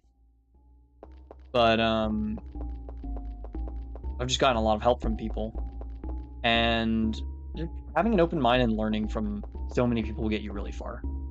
But where was I going with this? Oh yeah, computers. There's another family friend that I have who was an electrical engineer, and he was really intelligent dude, really smart. And he let me just take a bunch of their old computers and devices. And he's like, half of this is useless. You're not going to be able to get much out of this. I'm like, I don't care. Because it's been a neat experience using most of them as like um, learning how to use them. Because a lot of them I can build my home network off of. They're the ones I got the green laptop from. Um, the big tan computer I have, as well as the computer that is currently at my Plex server. I don't think so, but it's the one I installed Linux Mint on, and that I now intend to probably make my web server. I might make it a web server. But like the computer I have as my Plex server was a computer given to me from my internship.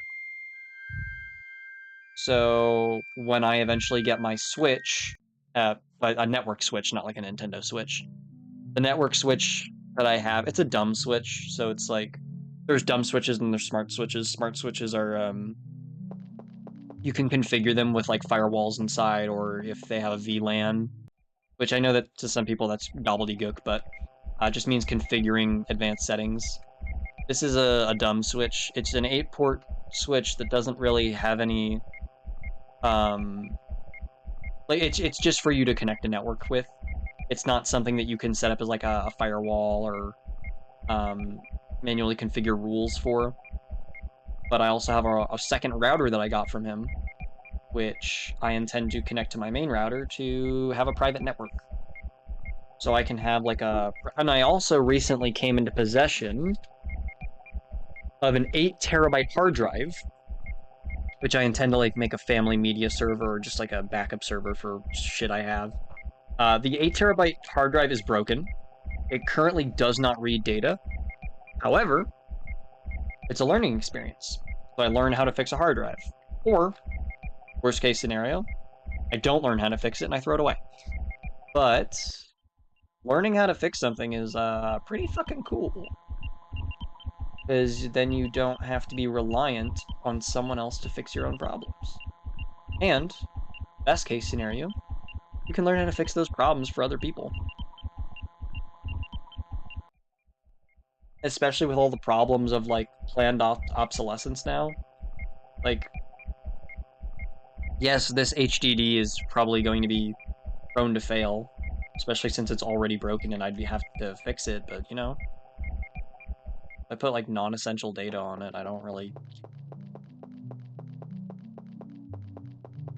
But I would love to go to a internet recycling center, find some of the shit they have.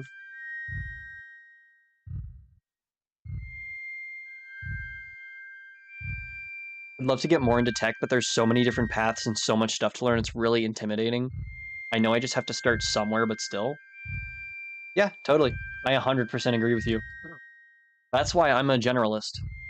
I don't find it intimidating. I'm not, not that I don't find it intimidating. Give me a moment, I need water.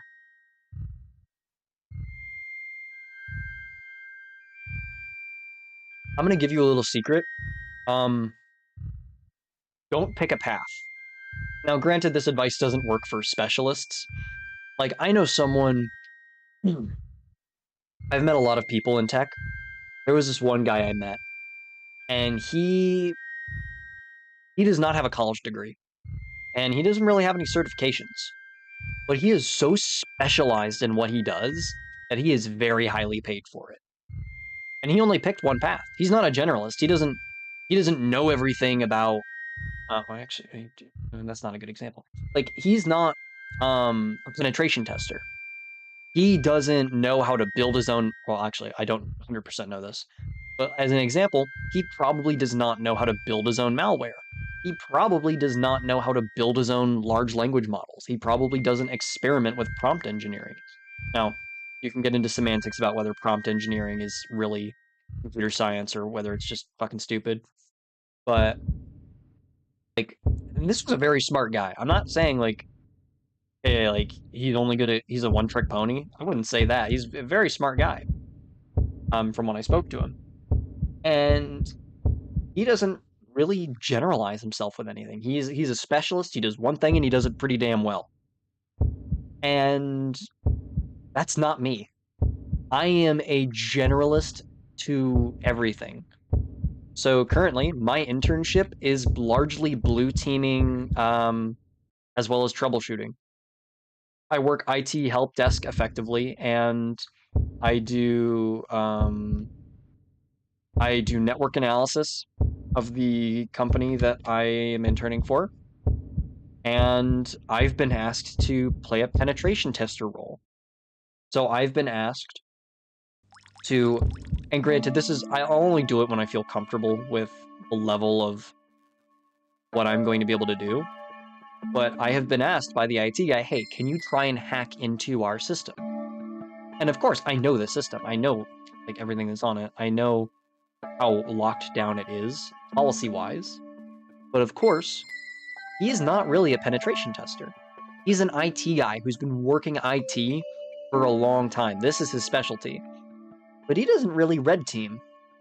My specialty isn't red teaming, but I know a lot about it, to a point where I can comfortably hack easy machines for things such as hack the box, or doing try hack me rooms that are easy to intermediate level.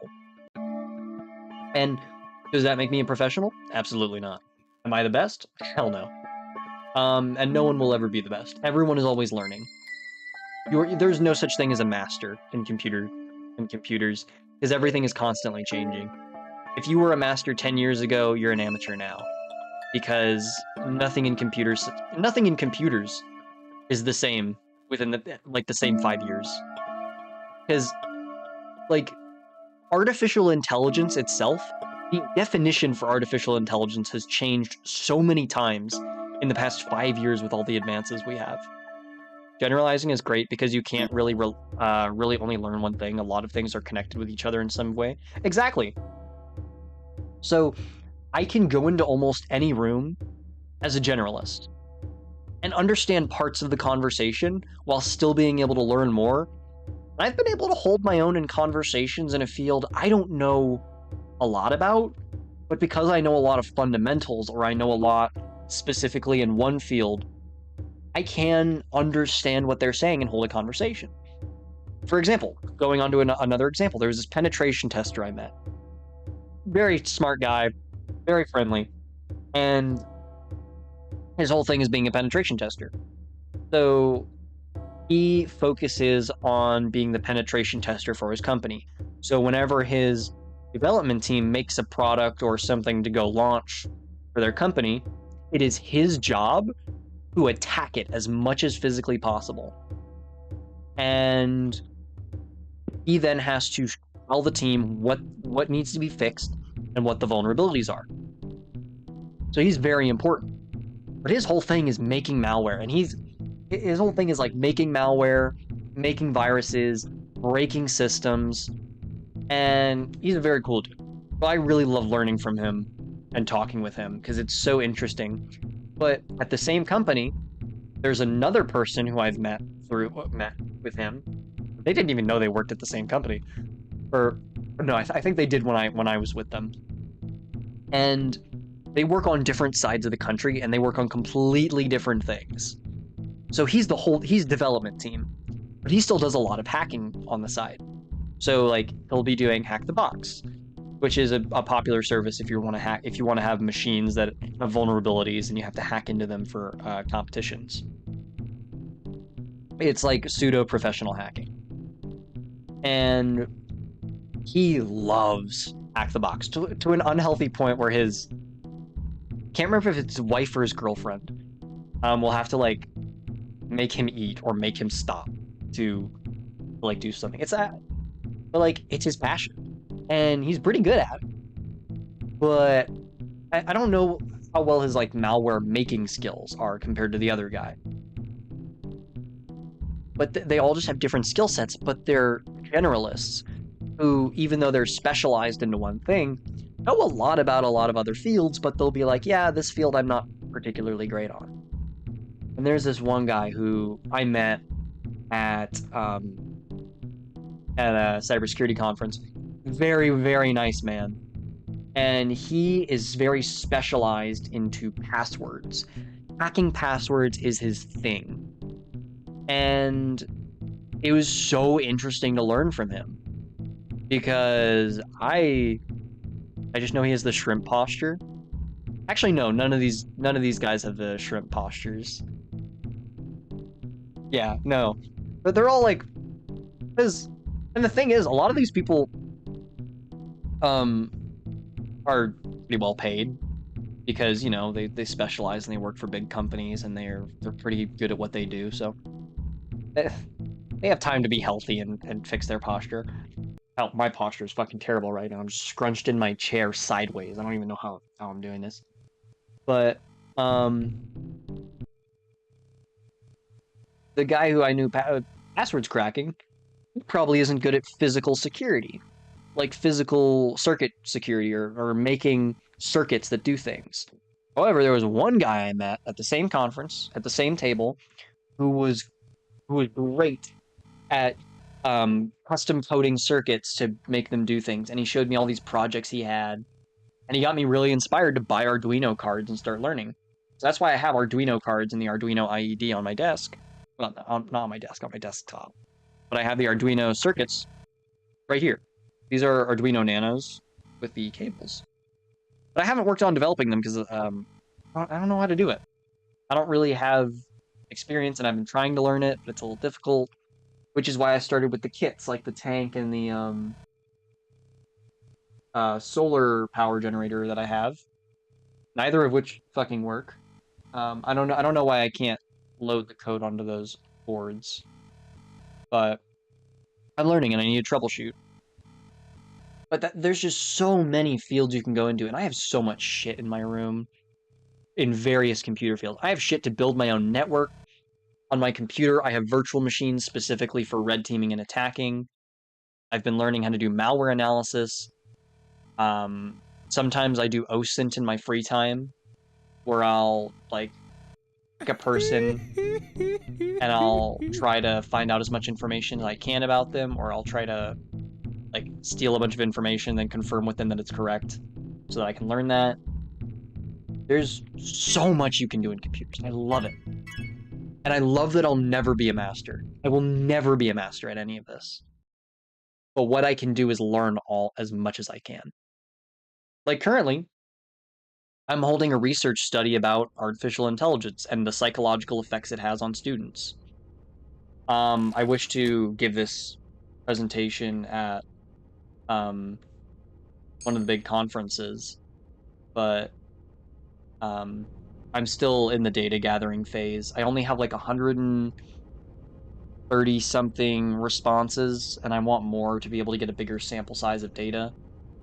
And like I know that 137 is not a bad sample size, but problem is I want more data. I want to be able to give concrete answers. The problem is I'm getting bureaucratic hurdles in the way. Whole nother problem. I'm finally IRB certified though. So the ethics of my experiment have been officiated. So I can legally publish the results in a journal um, as it has been ethically certified. But I'm gonna try and contact other schools if they wouldn't mind running the survey. I was actually gonna see if I could get like r slash teenagers or r slash teenagers but practical. I'm gonna try and contact the mod teams of those subreddits as they explicitly state do not run polls or like experiments without express permission from the mod team. And I want to see if I can get mod team support. I would absolutely love to get support from online forums because my thing is specifically for teenagers, from the grades of 8 to 12. Because I want to see like the psychological effects and how people think they use artificial intelligence. Um, I've just been such a pussy with trying to actually ask them. I really need to just grow a pair and fucking message the mod teams. There's like 5 subreddits that I've picked out with their large teenager populations, and I want to try and ask them if they wouldn't mind running the survey. And of course, the survey is very like there's like personal parts to it. Wish you the best of luck with that. Thank you. I want to try and get my survey published in like a cybersecurity journal like 2600, and I want to try and give a talk on it at either B-Sides LV or DEF CON, since they're both held like within the same week. So I want to give my research, and I don't want to gatekeep information because like I feel like AI and the psychological impacts it's having on people is something we really need to look deeper into, especially with students. And I want to make my not mark, but I want to make my foothold into like the computer research industry because a lot of people are researching AI right now, like the extent of the effects of what we're going to be doing on it or the environmental effects. But I feel like not a lot of people are looking into the deep psychological effects. Like, granted, there are, but I feel like there's missing spaces in the research. And there are missing gaps in my own research that I wish I could fill, but just legally I can't. Like, I wanted to ask students how they think AI pornography affects them, or what, or like um, shit about AI and advertising. But ethically and legally, I cannot explicitly ask teenagers for their opinion on pornography and AI, or inverse that sentence. Um, and I couldn't ask the same on like if they have an AI boyfriend or girlfriend. I can't explicitly ask it, but if they willingly give me that information, I can I can get it.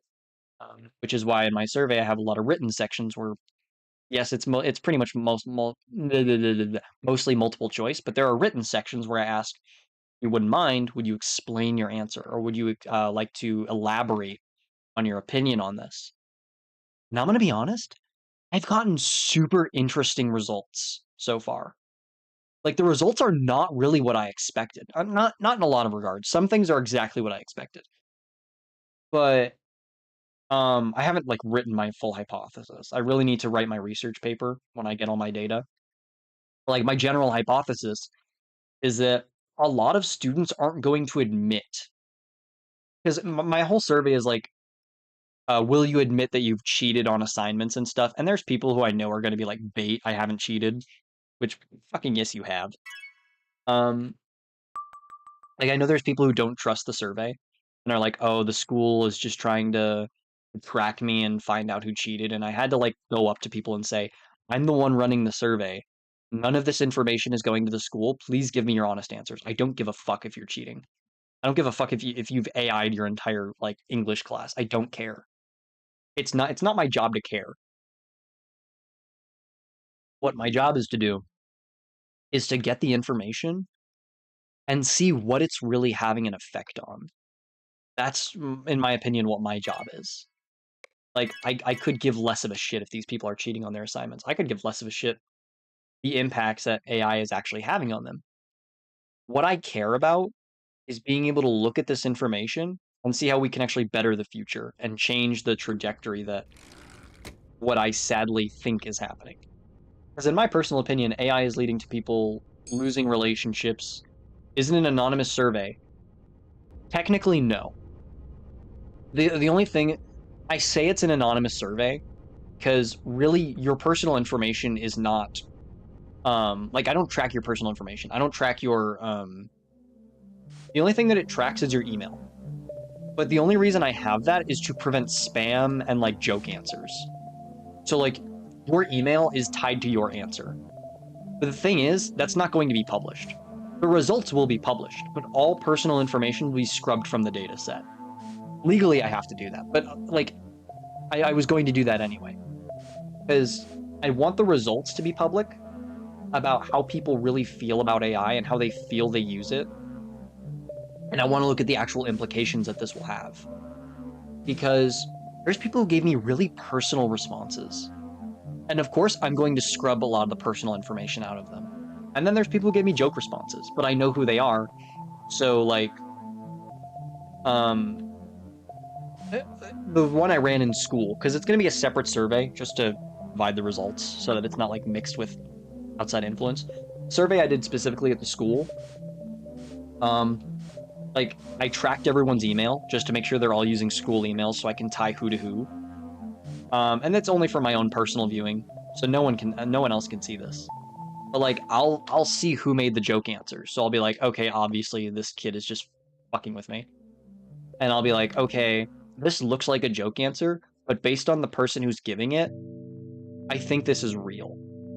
So it's really only to help me validate things. And of course, for the actual survey that I'm going to run online, or that I plan to try and run online, it'll still like try and limit you. I think I'll do the email saving again because it prevents you from giving multiple responses. But like I won't really be able to validate it because I don't know any of these people's emails. I'll try and see if there's a way that I can do it without emails, because I know that a lot of people feel like unsafe giving their email, which I totally understand. I would not feel safe either. But I want to try and just make it like minimize spam and minimize joke answers.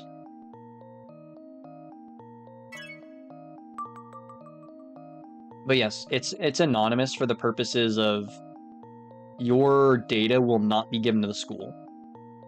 So if you say you cheated on an exam, I don't care. It's not going to the school. The school will never hear about it. Well, unless they've already fucking caught you, which high likelihood at my school with how terrible people are at covering their tracks. Who else messaged me? Birthday. Thanks, Audie. But the general results themselves are anonymous to the point of like no one knows your answer. Only I know, but it's for my eyes only. And of course, I'm not gonna say people's responses. Like ethically and morally, just terrible idea. I accidentally fucking got myself into a corner. But how it's going to be published is that it's anonymous to the point where I can see the email of the person, and I'm only doing this for two reasons: to validate that the answers are not just spam, and to validate that it's people who are giving like realistic answers. Like if I see someone whose name I recognize and the fucking answers are bullshit, I'm just gonna delete their responses. Because it's clearly a joke answer, and they're not giving me real information. So that's a way I'm cleaning the data. So for like jackasses who just don't care and want to seem funny and go like and just give me like ridiculous fucking answers. Yeah, I'm not going to validate those. So there's a mixture of reasons why I have it the way it is, which I fully outlined in my IRB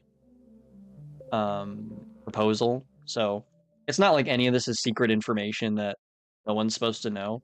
All of it's outlined in my IRB, which has been already signed by an IRB board, and all the ethics is above board. Um, so yeah, I have my signature. I'm gonna double check with them just to make sure that everything is fully certified, because I want to make sure I'm covering my ass legally. Because, you know, if you have a survey with minors, there's problems that arise. But I just think my research is really important, so I want to make sure everything is done correctly. And also, I want to be able to publish these results so people can see what it is, and they can make research based off of um, my own research. Like, if there's people who can go farther and be able to fill in the gaps I wanted to fill but wasn't legally able to, I would love that. I would love someone to be able to like use my research as a base and answer the questions I wanted to but wasn't allowed to. I would love that. It'd be awesome. And also I just think it's neat that someone could potentially cite my research in a research paper. That they'd be citing my research as an example. I think that's really cool. But yeah, that research project is still underway. I need to get more data. My administration is being bitchy with certain things. System image not found. Interesting. 4 3-digit numbers. Interesting.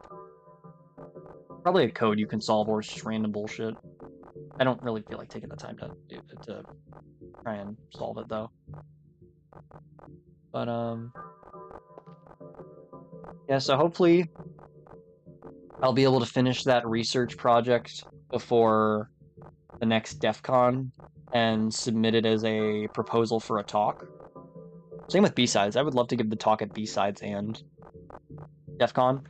Problem is, I think at B-Sides, if you're a first-time speaker, you're only giving like a 20-minute window.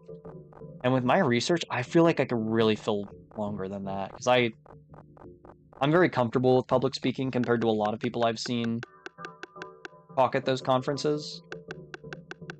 So I feel very comfortable with being able to talk for quite a while on a subject while still not making it boring. But yeah. I'm just rambling at this point, I guess, but I'm just really passionate about it. Your computers in general. Mush TED Talk on live TV when? DEF CON and B-Sides stream and record all their conferences except for Sky Talks. So you would be able to see my talk given online if I'm able to actually give the talk. I think my subject is interesting enough that they'll give me the schedule. Problem is I have to have it finished by a certain time, and I have to have it I would like to have it published. So that'll take time. But I can promote my research there, and also a lot of people there are like AI researchers or developers, and I feel like this information is really important for the next stage of the AI revolution or AI bubble, depending on which one you believe it is. Like, I think it's really important that we look at the psychological impacts and that we anticipate how it will be affecting the next generation. And because let's be honest, the high schoolers and college students now are the next generation of workers, and how are they going to be using AI at work?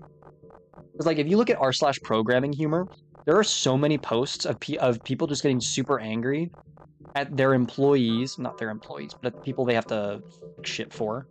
Like using ChatGPT and copy pasting um private information in a company into ChatGPT just to get an email done faster.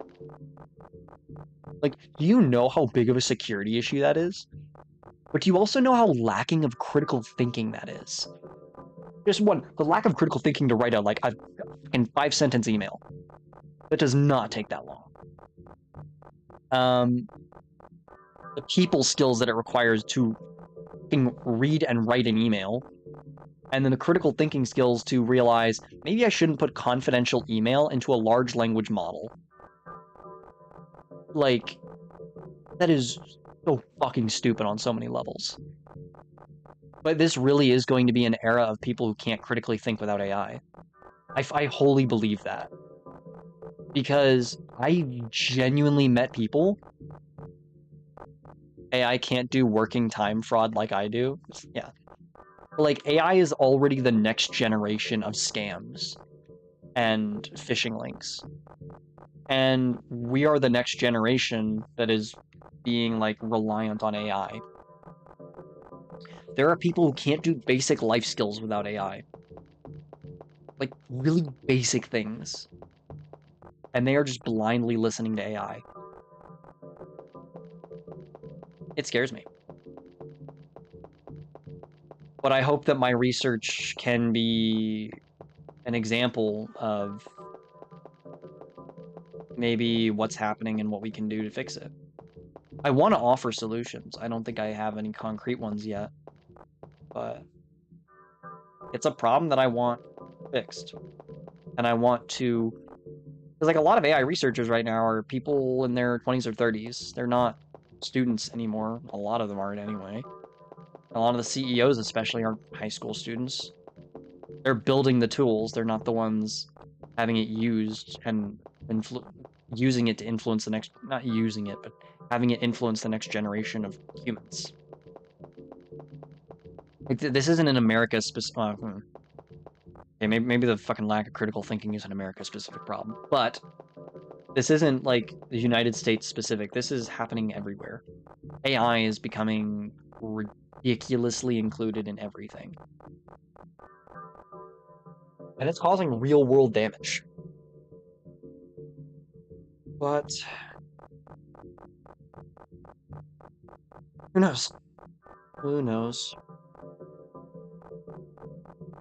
Like, my project started with the, I guess you could kind of call it ego, of wanting to have a B-sides or DEF CON talk and wanting to contribute to the community, wanting to have my voice and opinions heard and being able to say I talked at these conferences. But now it's all about I want to actually prove this research is important. I think it's, yeah. I'm going around in circles in this world. It's a beautiful world, but I'm lost.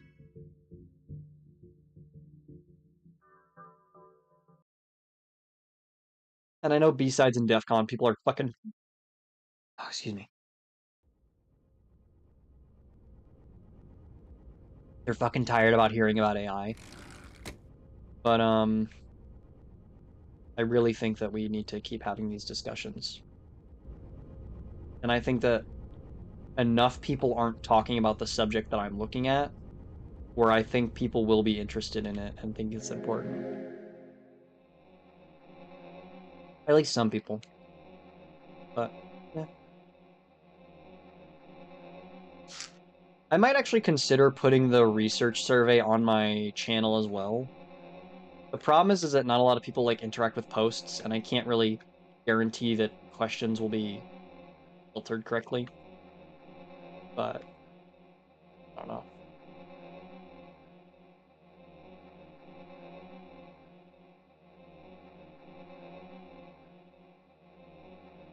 I need to grow up. You know what? Maybe I'll contact those Reddit forums this week. See if I can convince any of them to run my survey. Maybe if I'm lucky, at least like one of them will.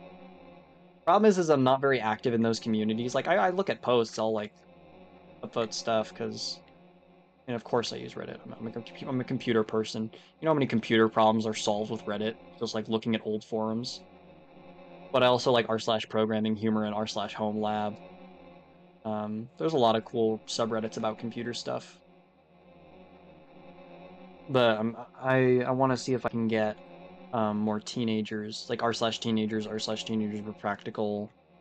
I have like a list of subreddits I wanted to try and ask the mod team if I can run my survey. But yeah,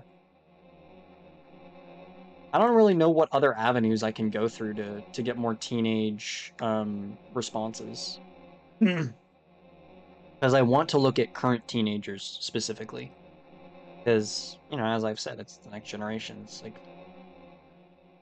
arguably the most important age group of people we need to be looking at for how AI is going to affect them. I don't know. It's all a matter of time. Yeah, I don't know if 137 signatures or responses, which is what I currently have, would be enough for a research survey. Like, I don't know what the average amount is of like Pew Research Center. They're a huge research organization. They don't usually state their like test groups when they publish, or at least I can never find them. But I know it's really hard to get like responses for research surveys. Any tech related subreddits you'd recommend to check out? Um, I like r slash programming humor.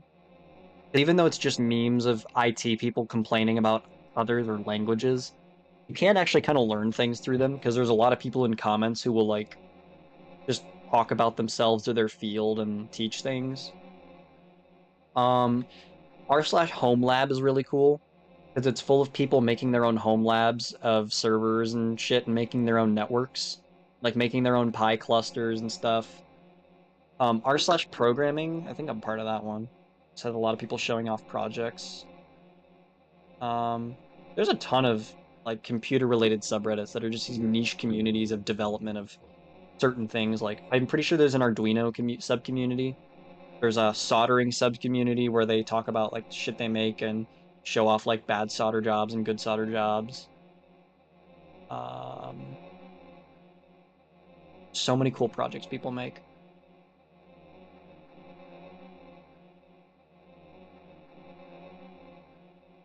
But I desperately need to get back into development of building things, especially my home lab. I've been like wanting to build a home lab for forever.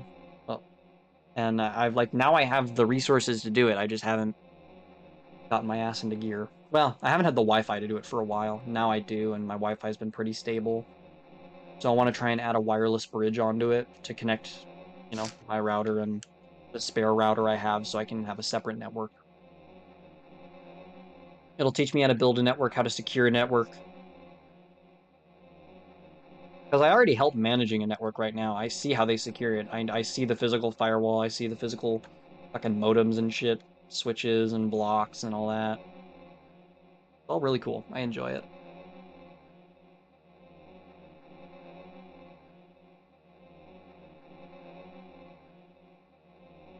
And even though I'm working with like a lot of vintage tech, I say vintage, legacy technology.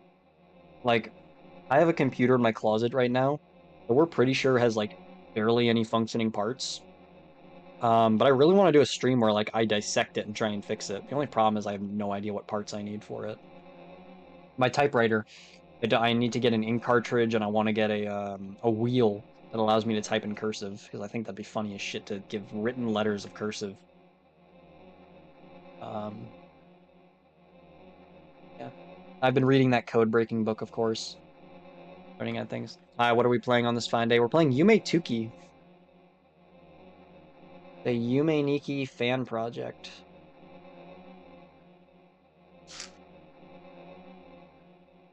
Figured for my birthday I'd play something calming where I can just kind of turn my brain off and talk. I've done a lot of talking. Sorry.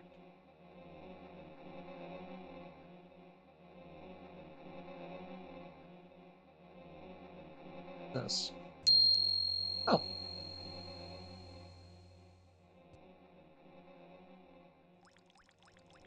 God damn it. Uh,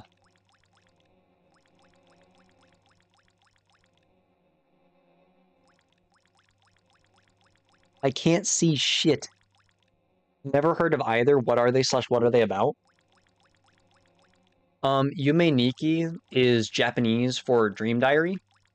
Well, that's the like pronunciation. The spelling is different, obviously, because it's Japanese. But it was a game made by a guy named Kikiyama in 2000, I believe, which is like a huge dreamscape game of just exploring all these dream worlds. And Yume Tuki is a fan project made by a bunch of people to effectively pay homage to it. So these are a lot of like old surreal worlds, of which we've played Yume Nikki Online, which is another fan project before on stream, which has Yume Nikki fan games like Dot Flow, Yume Tuki. This game is also in Japanese too. There is an English translation version. You just have to get special software to run it. Okay, I can't see shit in here, and I can't find anything. So, but yeah, I really like this game. It's very surreal and calming, and I like the art. Is it kind of like American McGee's Alice? Let me. American McGee's Alex? Oh, Alice? Wait, let me just look this up on my phone. Never heard of that one.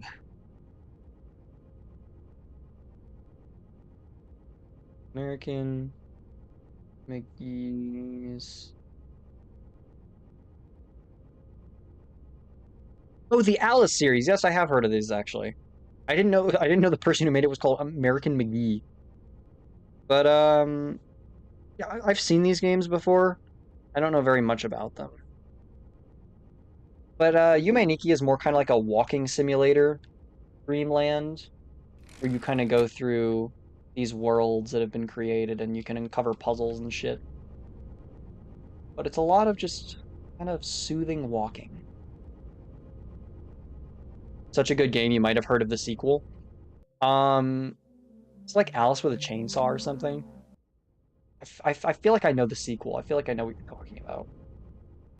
What's the sequel called? What's the name of it? Like Alice in Alice Madness Returns. I think I know that one. Sequel. Alice Madness Returns, Alice Asylum. I don't know Alice Asylum, but I've heard Alice Madness Returns.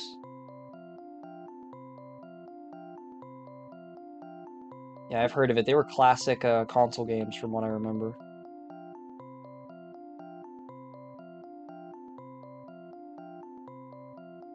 Yeah, honestly, I was like, there's no way parents named them American. Yeah, Madness Returns.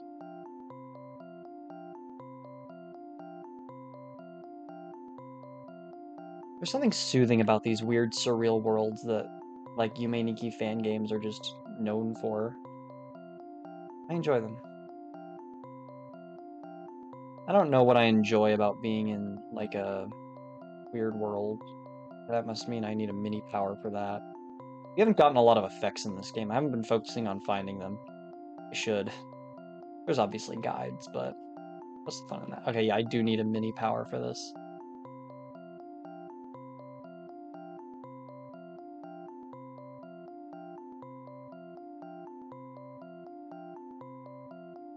Super Horror Bro has a great video explaining the story and hidden meanings if you're curious. Oh, Super Horror Bro, he's pretty good. What's cheese? Oh, the cheese shrinks me. Neat.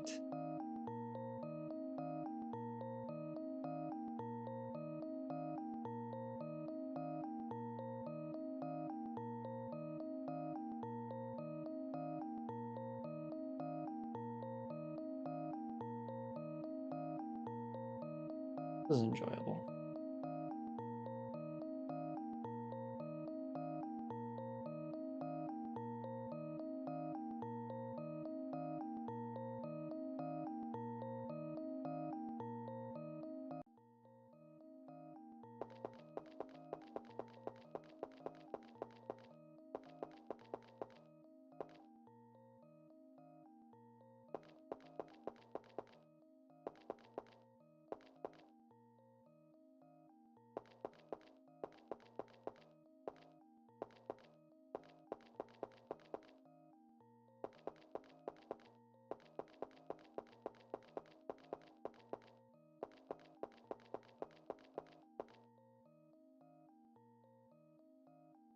just saw it was on EA Play for Xbox. Guess who's forking over an extra $40 for EA Play? EA Play is so dog shit. I don't like EA. They are not a company I enjoy. When their own CEO explains that their shit is so broken to please buy it off Steam, that's the point where I'm like, okay. You don't even want my money anymore. Like, you just fucking shitty company.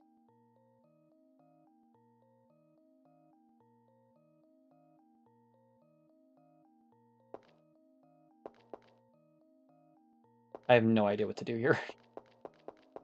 I have fucked up and I have no idea why.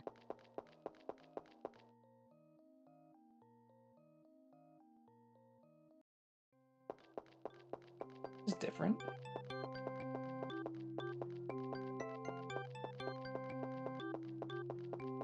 Have you heard of the EA being sold news? Oh, EA is getting sold again? To who?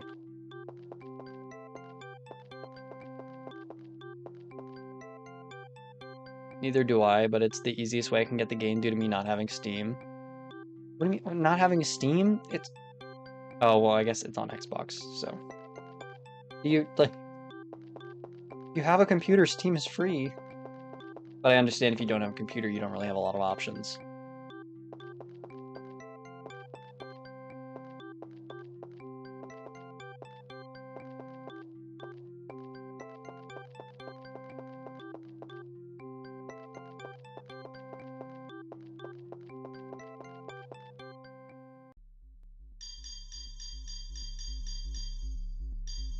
Actually, I'm buying a new laptop over Black Friday, so hopefully that'll change. Oh, congrats. I'm still trying to afford a new PC. I know I said earlier I have like 11 computers, but like most of these are older than me. So, yeah, they're not really what I'm looking for. Like most of these things can't run Windows 10. I'm just saying. Or Windows 7. Some of these can't run Windows 7, which is yeah, not great. But they're mostly meant to be like servers and some miscellaneous things.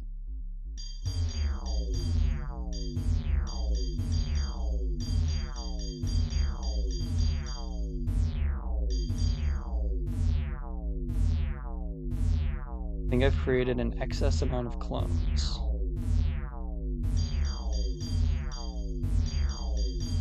Oh, let me out.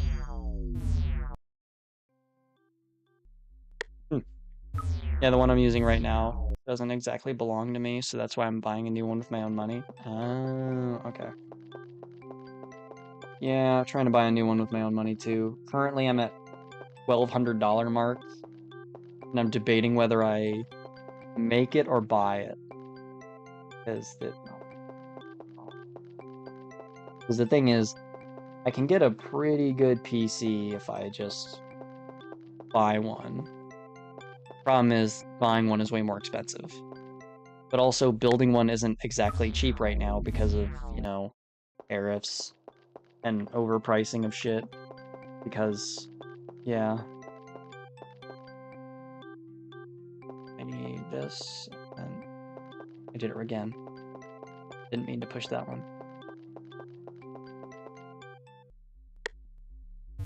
I'm considering I might either buy a PC over Black Friday or just start buying parts now. Try and cheap out on things like a case or a power supply and maybe some RAM sticks, but... I like the GPU and CPU kind of need to be the expensive parts, as well as having good amount of RAM. I haven't been really paying attention, but EA is being sold to like Saudi Arabia and is somehow connected to the Trump family. I don't know, shared custody between those two or something. Jeez. Not a combination I expected. But I guess, you know, expect the unexpected. Some people have their hand in a lot of pies.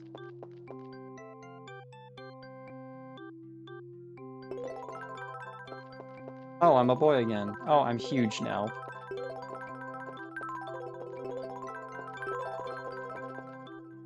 Where the fuck am I now?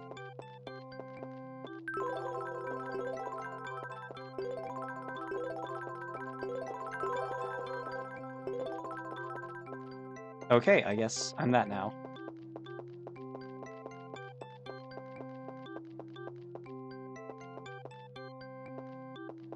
Where the fuck?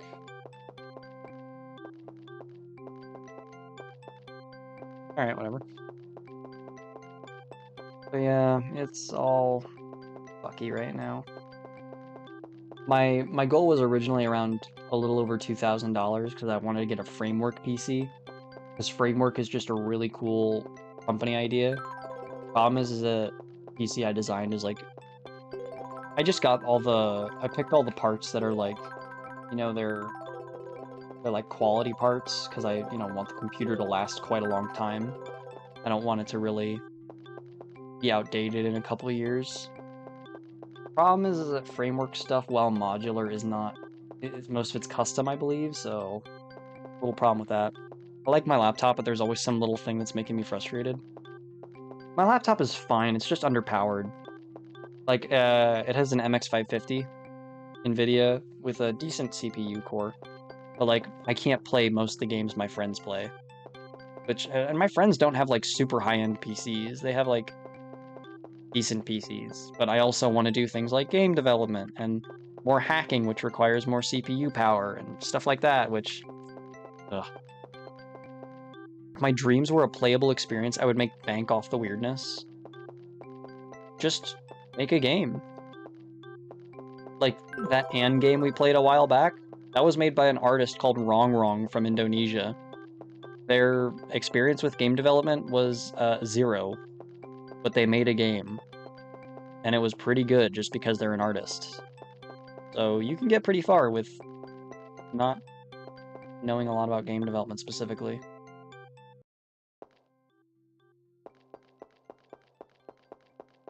And this game is made in RPG Maker, which is not a very code-intensive platform. You can code in it, obviously, but like,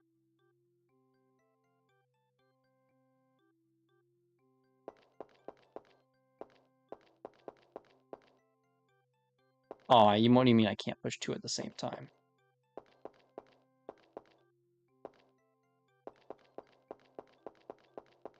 Oh, damn it. I have no idea how this puzzle is supposed to work.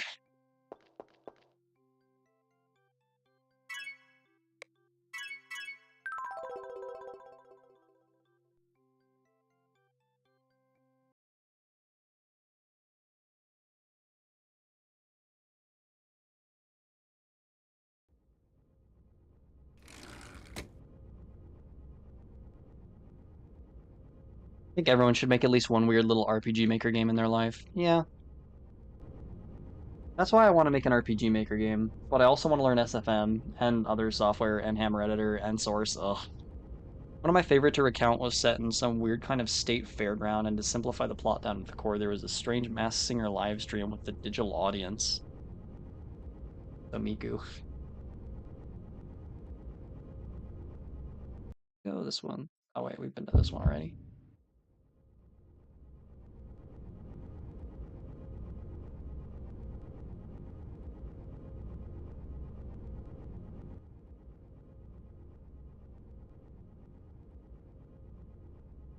Hmm.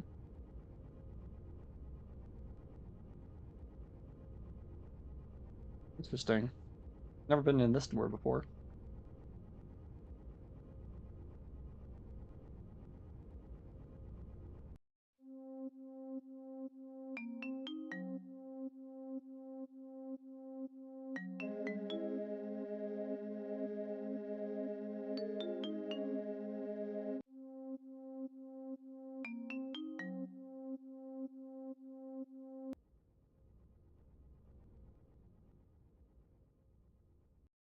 Would vote and the digital audience would vote and whoever gets the most votes won, and then they changed into the aforementioned fairground, and two of my favorite YouTubers, 8-Bit Ryan and Baz, were there and just holding a piece. Or holding a piece of something.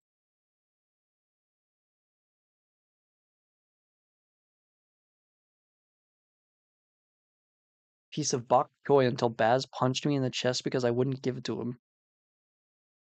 That is a weird dream.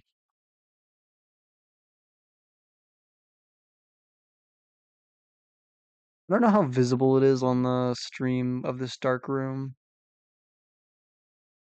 but it's hard for me to see it. So I have to look in the OBS view to like see anything.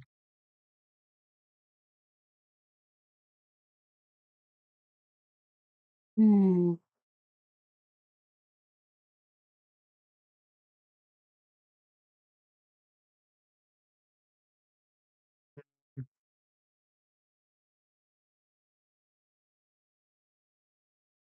Again, very simplified plot, but reliving in my head always makes me laugh.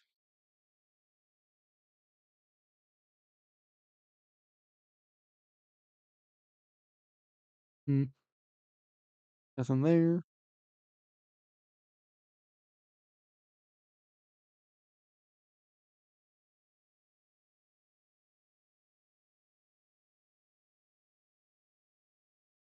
Crazy to think I've had two birthday streams now on this channel.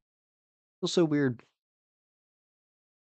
But the last one was back when my channel actually got views. Now it feels like well, it's kind of died, sadly. Oh shit. Lights come back. Like I have that Hanged Man video that's ready to be released. But honestly, I'm scared. I'm scared that it's just going to fail again because I would like my videos to succeed.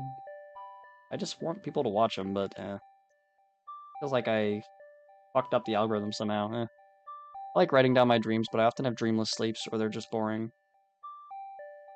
My dreams are mostly just fantasy.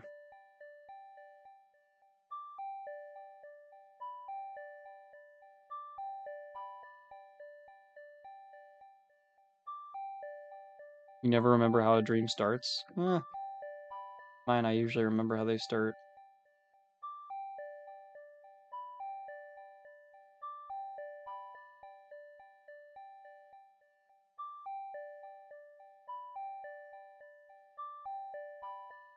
Blue. Blue dabba dee ba dabba die. Does this mean I can't be near the blue ones now? Yep, like magnets.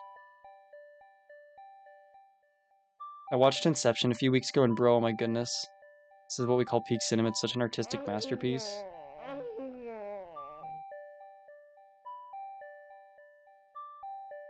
Looks like a circuit with these things like diodes and capacitors. I'm jealous of lucid dreamers. I don't know if I'm jealous of lucid dreamers or not. Not sure if I want to control my dreams.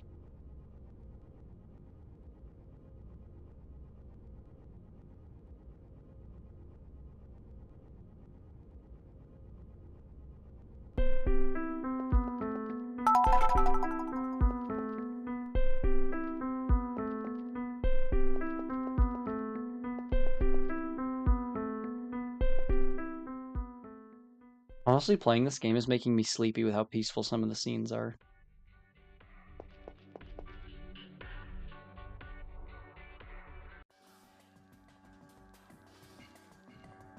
Now we have a fucking flying section, okay.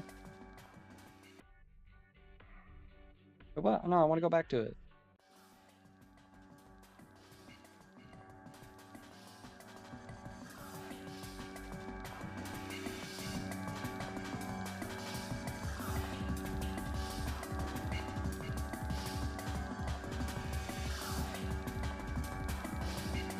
Well, at least I never had sleep paralysis, so at least it's not all bad. Yeah, fair.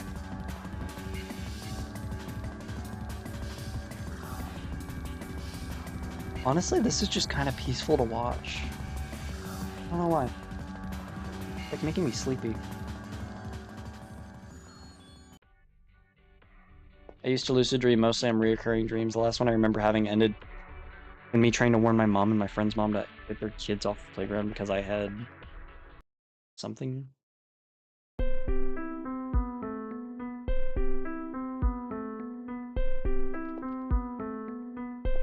had the dream before I knew it was going to eat them, although of course they didn't listen. Jeez.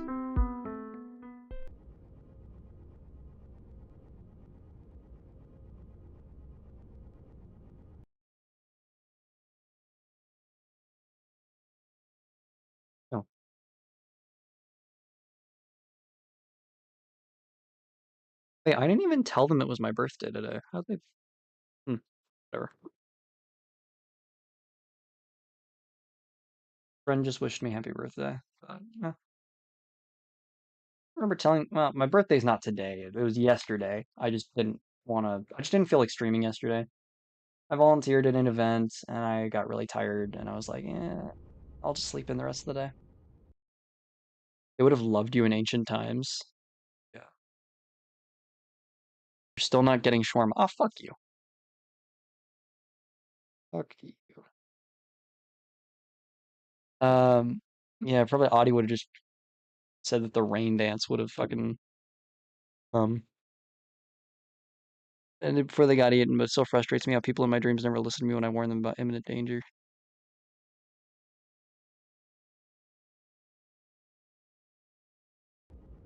Why is the screen black? Oh. Is it just a dark room again? Yes, it is. It's a basement that I can't fucking see in. Can't really do anything in it either, so I'm just gonna leave that. You've been lying to us about your birthday this whole time? I said in the beginning that this is just my birthday was yesterday, but I was tired, so I didn't feel like streaming.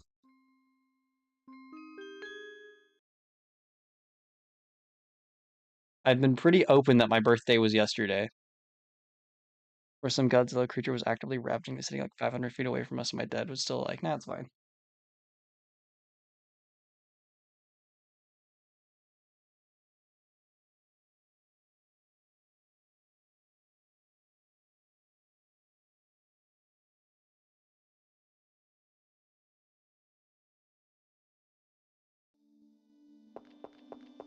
Why don't they listen to me? What implications does this have about real life lore?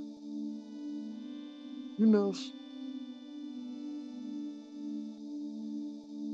Hmm.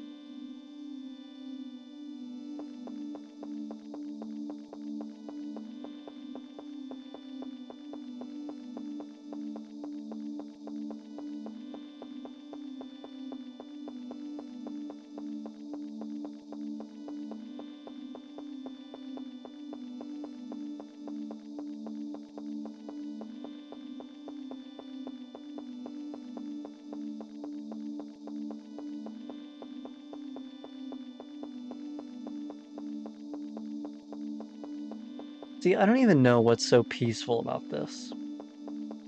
There's something so mundane with the background music just being weirdly soothing. I'm gonna actually fucking fall asleep after this. I just wanna let y'all know. Like, when this stream is done, my eyes are just fucking shutting. Probably from a mixture of tiredness from last night, but also, like, it's just peaceful. I could fall asleep to the Yume Nikki soundtrack, and the Yume Tuki soundtrack too, probably. It's just so nice. I don't know.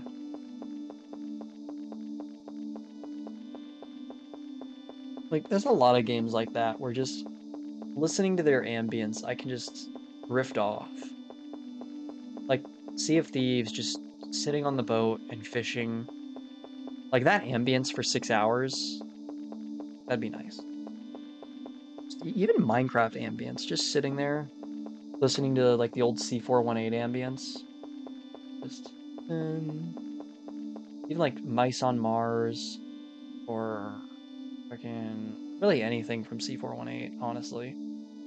All his music is very soothing in Minecraft. Of course, except the cave sounds. Fuck the cave sounds. But like, I don't know. Video games are just different. They just hit.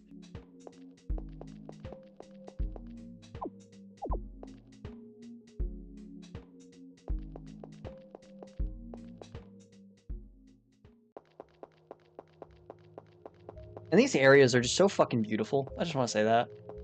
I love Yume Nikki and Yume Tuki's environments. They're so interesting. Look at those growths on the wall. Recurring nightmare I have that makes me wake up in cold sweat as my mom nicely rearranging my room. Like, that's all, but God, it scares me so bad in the moment.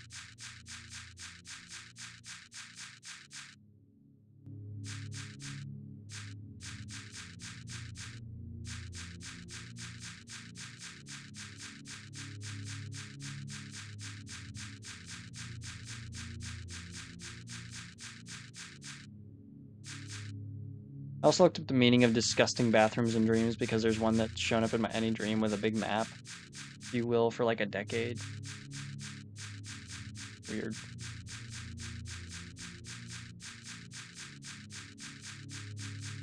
Yume Tuki needs more love? Absolutely.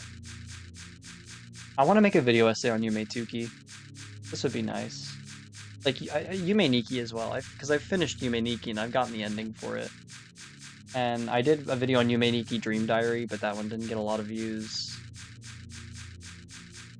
I'm hoping that with the Hangman video, there will be more interest in things like Yume Nikki and Yume Tuki videos. Because I've started that FNAF World Simulator video. I'm about 7 minutes done with it so far. Interloper, I still haven't recorded the audio because it's 55 fucking pages. And for reference, the FNAF World Simulator script was like 18, and that video is 50 minutes long, or the recording is at least. And the Interloper one is roughly 3 to 4 times that and still in progress. With like 2 videos I haven't reviewed yet, or like incorporated into the lore. So, oh my god, my throat is gonna be dead when I record those. Because I want to ride the wave of Interloper's like height. When Interloper F comes out, I want to break it down immediately and then include it in the video and be able to post it. Because I want to get the final story of Interloper. I want to be a part of it. It'd be so cool. I want to try and help solve that mystery. Find all the clues and shit. It's been fun to investigate Interloper. I really love it. Such a cool series.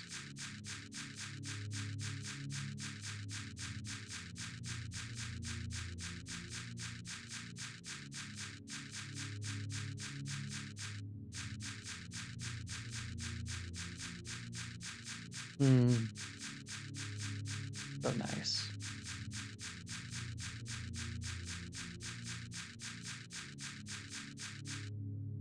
And we're back at the...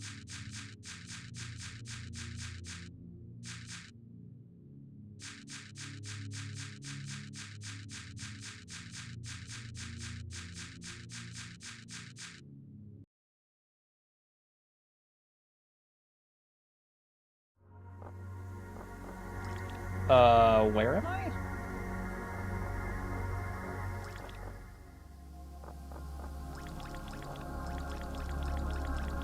This is honestly kind of beautiful, but like...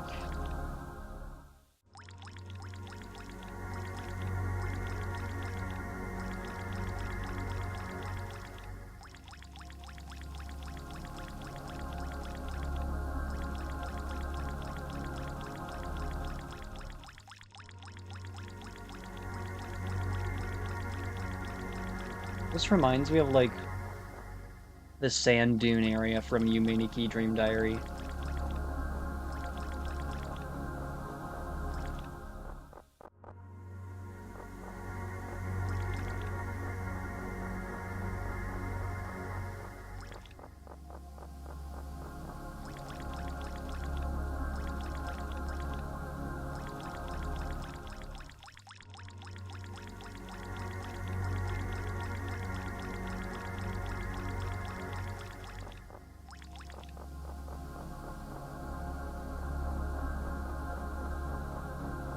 What's that subtle crunch like you're standing on snow? Feels so nice. Can't wait until I get my new laptop because I'll hopefully when I can finally play Crazy Craft, this location reminds me of the Crystal Dimension or whatever it is. Oh yeah, I know what you're talking about. I love the design for this area. I do too, it's so nice. I would love to do more mod pack review videos. I would love to do stuff like Crazy Craft and stuff like that. Problem is, not a lot of people are interested in really watching those series anymore. I think I'd put them on the Day Shift channel if I did, because I feel like they don't really fit with the current main channel style.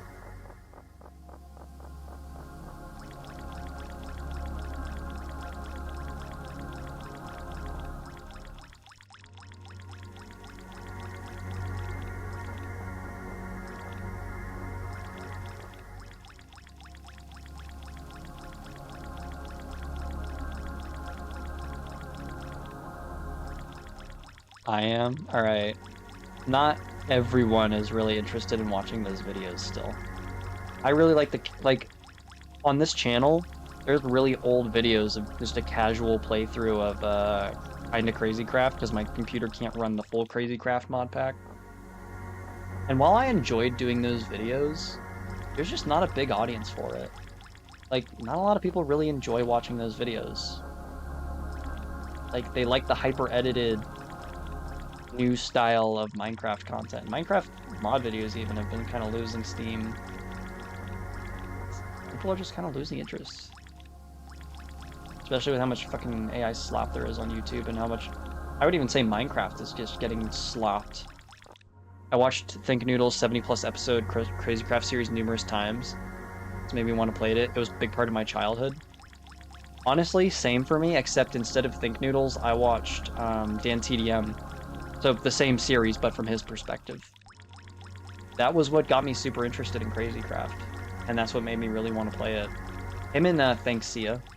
Thanks Sia's perspective I also really enjoyed, because he went more on the witchcraft. But Dan TDM, I really liked his kind of variety of playing.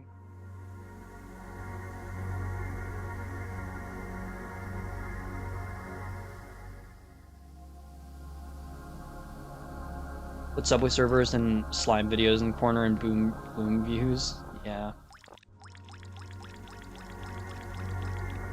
JK. Yeah, it's not my style. I prefer more laid back type of content. Like, even the content I watch is more laid back. I really like Astral Spiff. His stuff isn't super edited, it's very kind of down to earth with his playthroughs. But he does a lot of creative stuff like challenge runs. Mine would be more like just kind of playthroughs. I really like just diving into games and being able to just play through them without like crazy challenges. Like, don't get me wrong, I really like the cool crazy challenges, but it's just like that hyper enthusiasm is just not my thing. Yeah, I watched this too when he joined it, but I liked the original Crazy Craft series more before 3.0. Yeah. I just like making build projects and chilling out. Just being able to relax with a game. I feel like that's what a lot of old YouTubers did, like NTDM with his old Diamond Dimensions mod pack series. It was largely just him hanging out and doing projects and investigating all these mods. I really liked that style. And of course he had the like roleplay sessions of him and Dr. Treyarch and all that stuff, and I enjoyed those too, but I was just never into the hyper edited, like, I'm gonna be honest, I didn't watch Markiplier a lot because he's very over enthusiastic, and yes, that's funny for clips, but like, I can't watch that consistently. I like the more laid back, metered content. Like Scott the Woz, I would say is less of that. Like he's more hyper enthusiastic and he hits comedy beats pretty fast, and he talks a little faster. And I will say that I do that normally. Like I talk pretty fast normally, I'd consider, which is why I have to slow down on streams. Because I have a lot of non-English as a first language viewers. Like there's people who watch from India, UAE, Germany, as Pat said. So I try to be slower with my English so that people who aren't, very fluent and understand me better. My favorite 8-Bit Ryan hyper edits a lot of his videos, but I only like it because he puts a lot of effort into his videos. I liked 8-Bit Ryan for a while, but the problem is that he's so hyper. Like, I think it's gotten to him a little bit based on like what his recent videos and stuff has been. But like, he's too hyper for me. I can't watch his videos consistently. Like maybe once in a while I'll watch them if I'm interested in the game. But like I can't watch him because he's super hyper. The only Minecraft gameplay I watched was from this one German YouTuber because I didn't understand English. Fair enough. Like there's this one YouTuber, his name is Dallas Med 56 or 65, I think. And I watched him because he was very metered in his gameplay. He's also very slow. Like, it has to be a balance between the doing a lot in one video and slow metered pace. And I just kind of lost interest in this series after a while. And I think I'll revisit it again when I'm back into that mood for watching it. But like, yeah. just something that not a lot of people want. Don't crucify me, but I've never actually seen a Markiplier video, which is insane given that I have been dedicated FNAF fan since 4th grade. Yeah, I feel the same.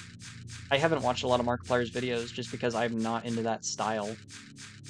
I love some of his videos, like his videos that he started in the pandemic about like testing all these random foods. I really enjoyed those. I thought they were super funny. But like his gaming videos, he's very energetic. Which I mean is great for a lot of people, but for me, yeah.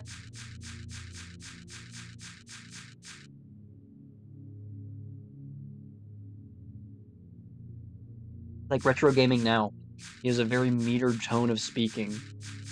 And even the guys who I'd consider more hyper that I watch, like the Fat Electrician, he speaks pretty fast, but he's like Scott the Woz.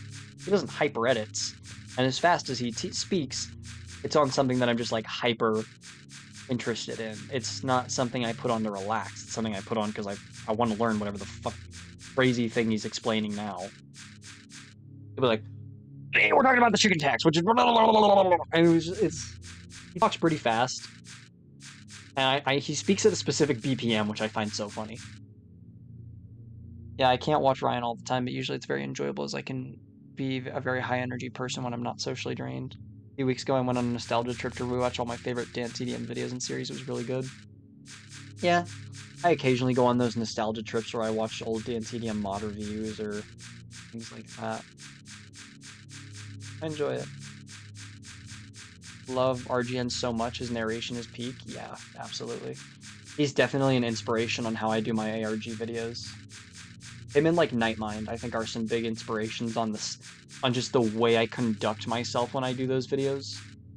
But I also try to add my own personality because, you know, it's not fun if it's just a copycat of RGN. So I try to add my own styles and my own way of writing and things. RGN is just like, he's just very good at what he does. He's very good editing, very good content, very good audio that he makes himself. Amazing composer. His backtracks are so good.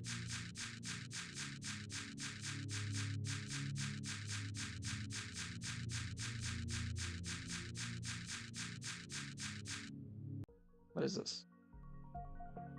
Shit, sick. Pretty proud of having made the first RGN face reveal fan art, to be honest. He liked it. Nice. Wait, RGN face revealed? I did not know that.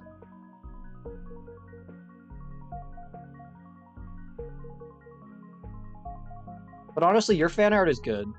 I remember when you made the drawing of my avatar. That was really cool. And that's what inspired the avatar that you see now. It looks like dog shit, but it inspired it. There's a YouTuber who whose videos / narration I enjoy. You might have heard of him. His channel's called Mush the Skeleton. Nah, never heard of him. I left the server shortly afterwards because it's just way too active for my tastes, but it's still cool. Yeah, I don't talk a lot in active servers. I just kind of go in there to check out the investigations sometimes. Like, I like being part of the investigations. I was part of the, what investigations in there did I join? I joined the... God, I can't remember what video. Oh, Me, My Brother, and Him investigation. Yeah, he revealed his face in Your Click is Meaningful. Oh, I didn't watch that video. Aw, thank you.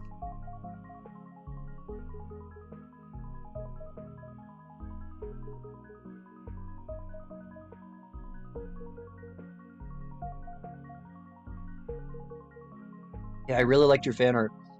And I hope that including it in the FNAF World Sim video will get other people to join the server and also do fan art, because I think fan art's really cool.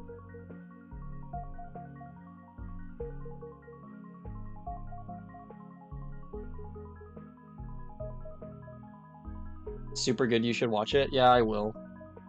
I've just been very lazy with watching some creators recently. I've been mostly watching, they finally edited down the versions of the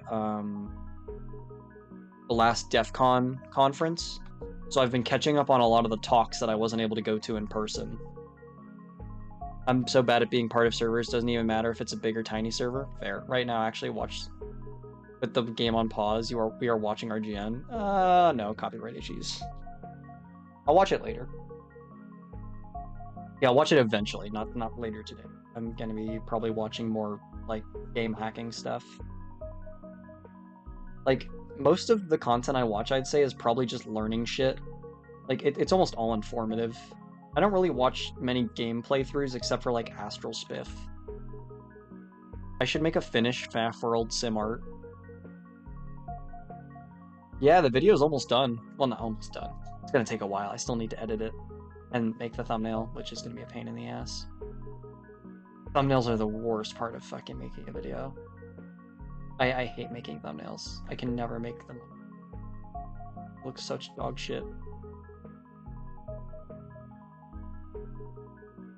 Still haven't found like a true style for my thumbnails yet. I feel like they're not consistent, but yeah. Like if I could outsource any part of the video making process, it would 100% be thumbnails. Like thumbnails, SEO, and editing in general. I don't mind SEO, it's just I'm not good with it yet. Maybe I'll make a thumbnail. Yeah. Alright. When a YouTuber says it's almost done, it's never done. Oh, absolutely. Like, don't worry guys, the interloper video is almost done. Not even finished the script yet. That FNAF World Sim video, the script took me like 3 weeks to make because I just kept forgetting to make it and I got so busy with other stuff.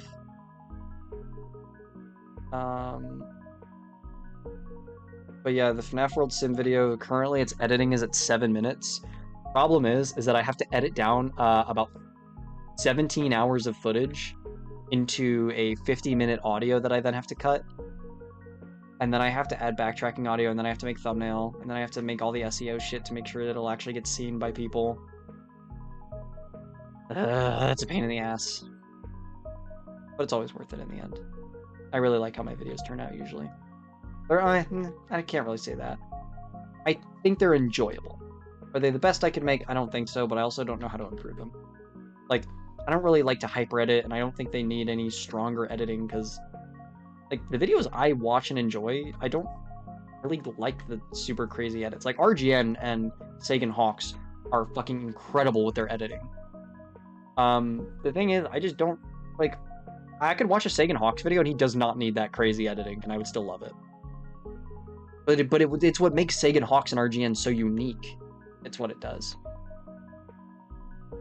The other day on the Palladium stream, John was like, "How long has it been?" Oh, I haven't uploaded in 4 months. Oh. Yeah, I haven't uploaded in 2 months. It's fucking crazy to me still. Even though I have a video that's been ready for that's been ready for over a month, I still haven't uploaded it. I've been scared. It's the Hanged Man series. It's not gonna do well because it's RPG Maker. No one's gonna want to watch it, but like, I want it to be seen.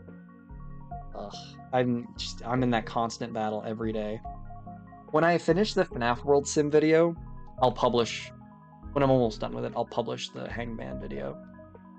Because I also have a script I've been trying to write on Subnautica, but I want to do something unique with it, so it's been taking fucking forever to think about what I want to do with it.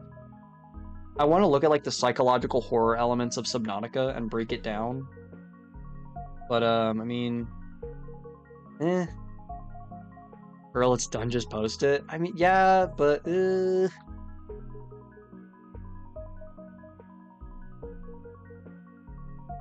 like John will know what I'm talking about.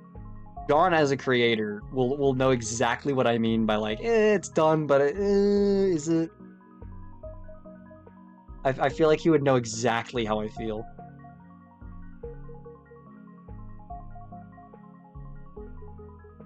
I can't just post a video when it's done anymore. I just can't physically do that to myself. Like, none of my videos have been published within the day that they've been finished since... Holy shit, how long has it been?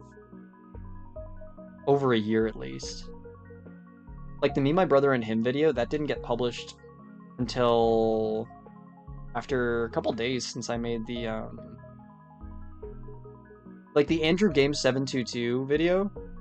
That one waited for like 2 weeks to be posted. And I got fucked waiting because fucking Render made his video first. Render published his video first.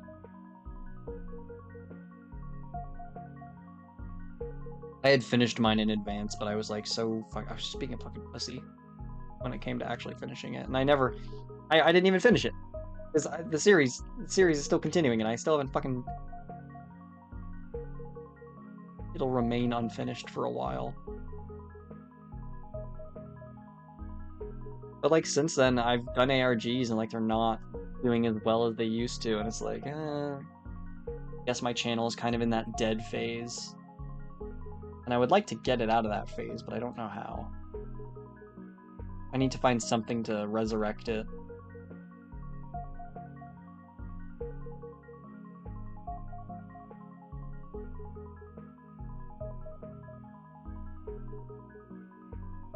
But yeah, just how it is sometimes.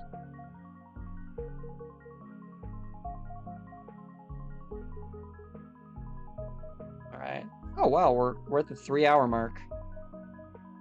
Well, my throat's getting a little sore, and I should get back to working on the FNAF World Sim video. So thank you to everyone who came into the stream today. Thank you for all the happy birthday messages in the Discord. Anytime I think about an analysis of Andrew games, it always reminds me of the clip from Across the Spider-Verse where the Spot is like, I created you, you created me.